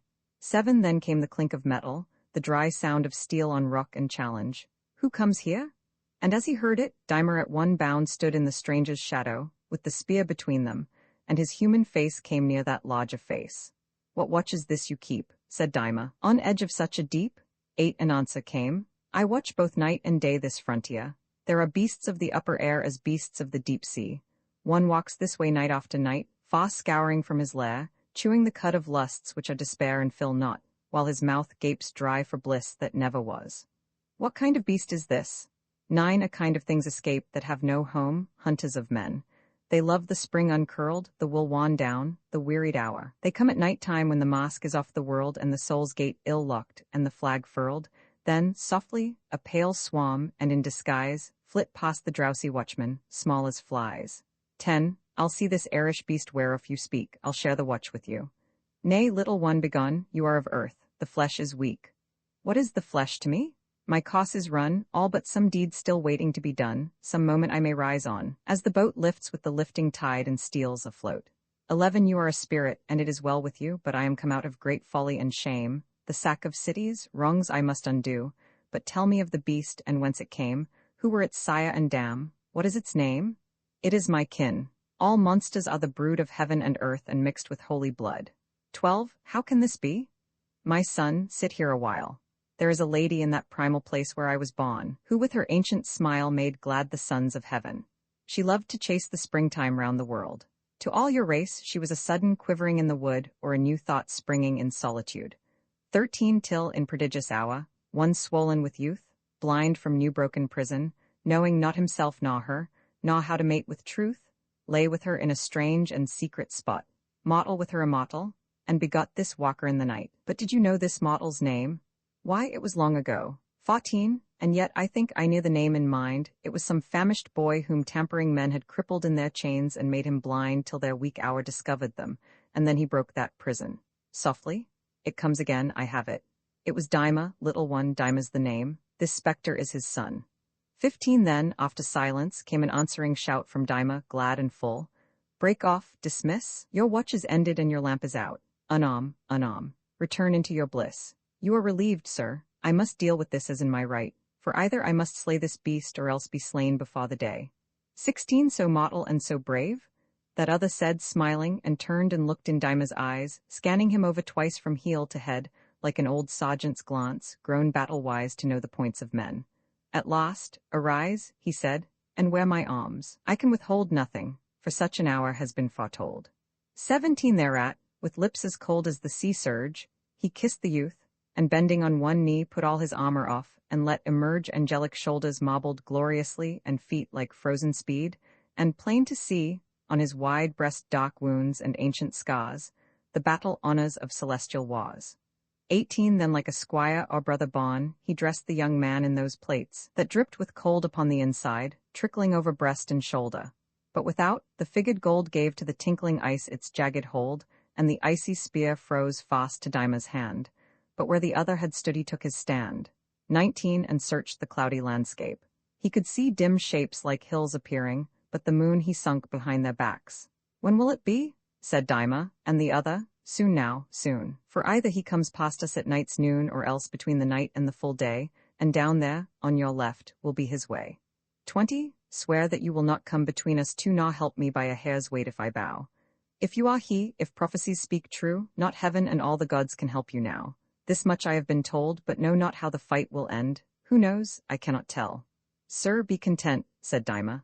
I know well. 21 Thus Dyma stood to arms, with eyes that ranged through aching darkness, stared upon it, so that all things, as he looked upon them, changed and were not as at first. But grave and slow the larger shade went sauntering to and fro, humming at first the snatches of some tune that soldiers sing, but falling silent soon. 22 Then came steps of dawn, and though they heard no milking cry in the fields, and no cock crew, and out of empty air no twittering bird sounded from neighboring hedges, yet they knew. Eastward the hollow blackness paled to blue, then blue to white, and in the west the rare, surviving stars blinked feebler in cold air. 23 For beneath Dyma's feet the sad half-light discovering the new landscape oddly came, and farms grown half familiar in the night looked strange again. No distance seemed the same. And now he could see clear and call by name valleys and hills and woods. The phantoms all took shape and made a world at morning's call. 24 It was a ruinous land. The ragged stumps of broken trees rose out of endless clay naked of flower and grass, the slobbered humps dividing the dead pools. Against the gray, a shattered village gaped. But now the day was very near them, and the night was past, and Dyma understood and spoke at last. 25 Now I have wooed and won you, bridal earth, beautiful world that lives, desire of men. All that the spirit intended at my birth this day shall be born into deed, and then the hard day's labor comes no more again forever. The pain dies, the longings cease, the ship glides under the green arch of peace. 26 Now drink me as the sun drinks up the mist. This is the hour to cease in, at full flood, that asks no gift from following years, but hist, look yonder, at the corner of that wood, look there where he comes. It shocks the blood, the first sight, eh? Now, sentinel, stand clear and save yourself. For God's sake, come not near. 27 His full-grown spirit had moved without command or spur of the will.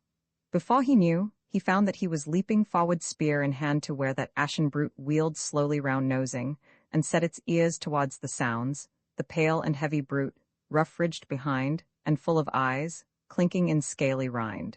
28 And now 10 paces parted them, and here he halted. He thrust forward his left foot, poising his straightened arms, and launched the spear, and gloriously it sang. But now the brute lurched forward, and he saw the weapon shoot beyond it and fall quivering on the field. Dyma drew out his sword and raised the shield. 29 What now, my friends? You get no more from me of Dyma. He goes from us. What he felt or saw from henceforth no man knows but he who has himself gone through the jungle belt of dying, into peace. That angel knelt far off and watched them close but could not see their battle. All was ended suddenly.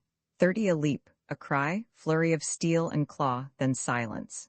As before, the morning light and the same brute crouched yonder, and he saw under its feet, broken and bent and white, the ruined limbs of Dyma, killed outright all in a moment, all his story done.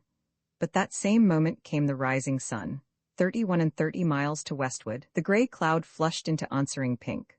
Long shadows streamed from every hill, and the low-hanging shroud of mist along the valleys broke and steamed gold-flecked to heaven. Far off the armor gleamed like glass upon the dead man's back. But now the sentinel ran forward, hand to brow. 32 And staring. For between him and the sun he saw that country clothed with dancing flowers where flower had never grown, and one by one the splinted woods, as if from April showers, were softening into green. In the leafy towers rose the cool, sudden chattering on the tongues of happy birds with morning in their lungs. 33 The wave of flowers came breaking round his feet, crocus and bluebell, primrose, daffodil shivering with moisture. And the air grew sweet within his nostrils, changing hot and will, making him laugh. He looked, and Dyma still lay dead among the flowers and pinned beneath the brute. But as he looked he held his breath. 34 For when he had gazed hard with steady eyes upon the brute, behold, No brute was there, but someone towering large against the skies, a winged and sodded shaped, whose foam-like hair lay white about its shoulders, and the air that came from it was burning hot. The whole pure body brimmed with life, as a full bowl. 35, and from the distant corner of Day's birth, he heard clear trumpets blowing and bells ring, a noise of great good coming into earth, and such a music as the dumb would sing if Balder had led back the blameless spring with victory, with the voice of charging spears, and in white lands long lost Saturnian years.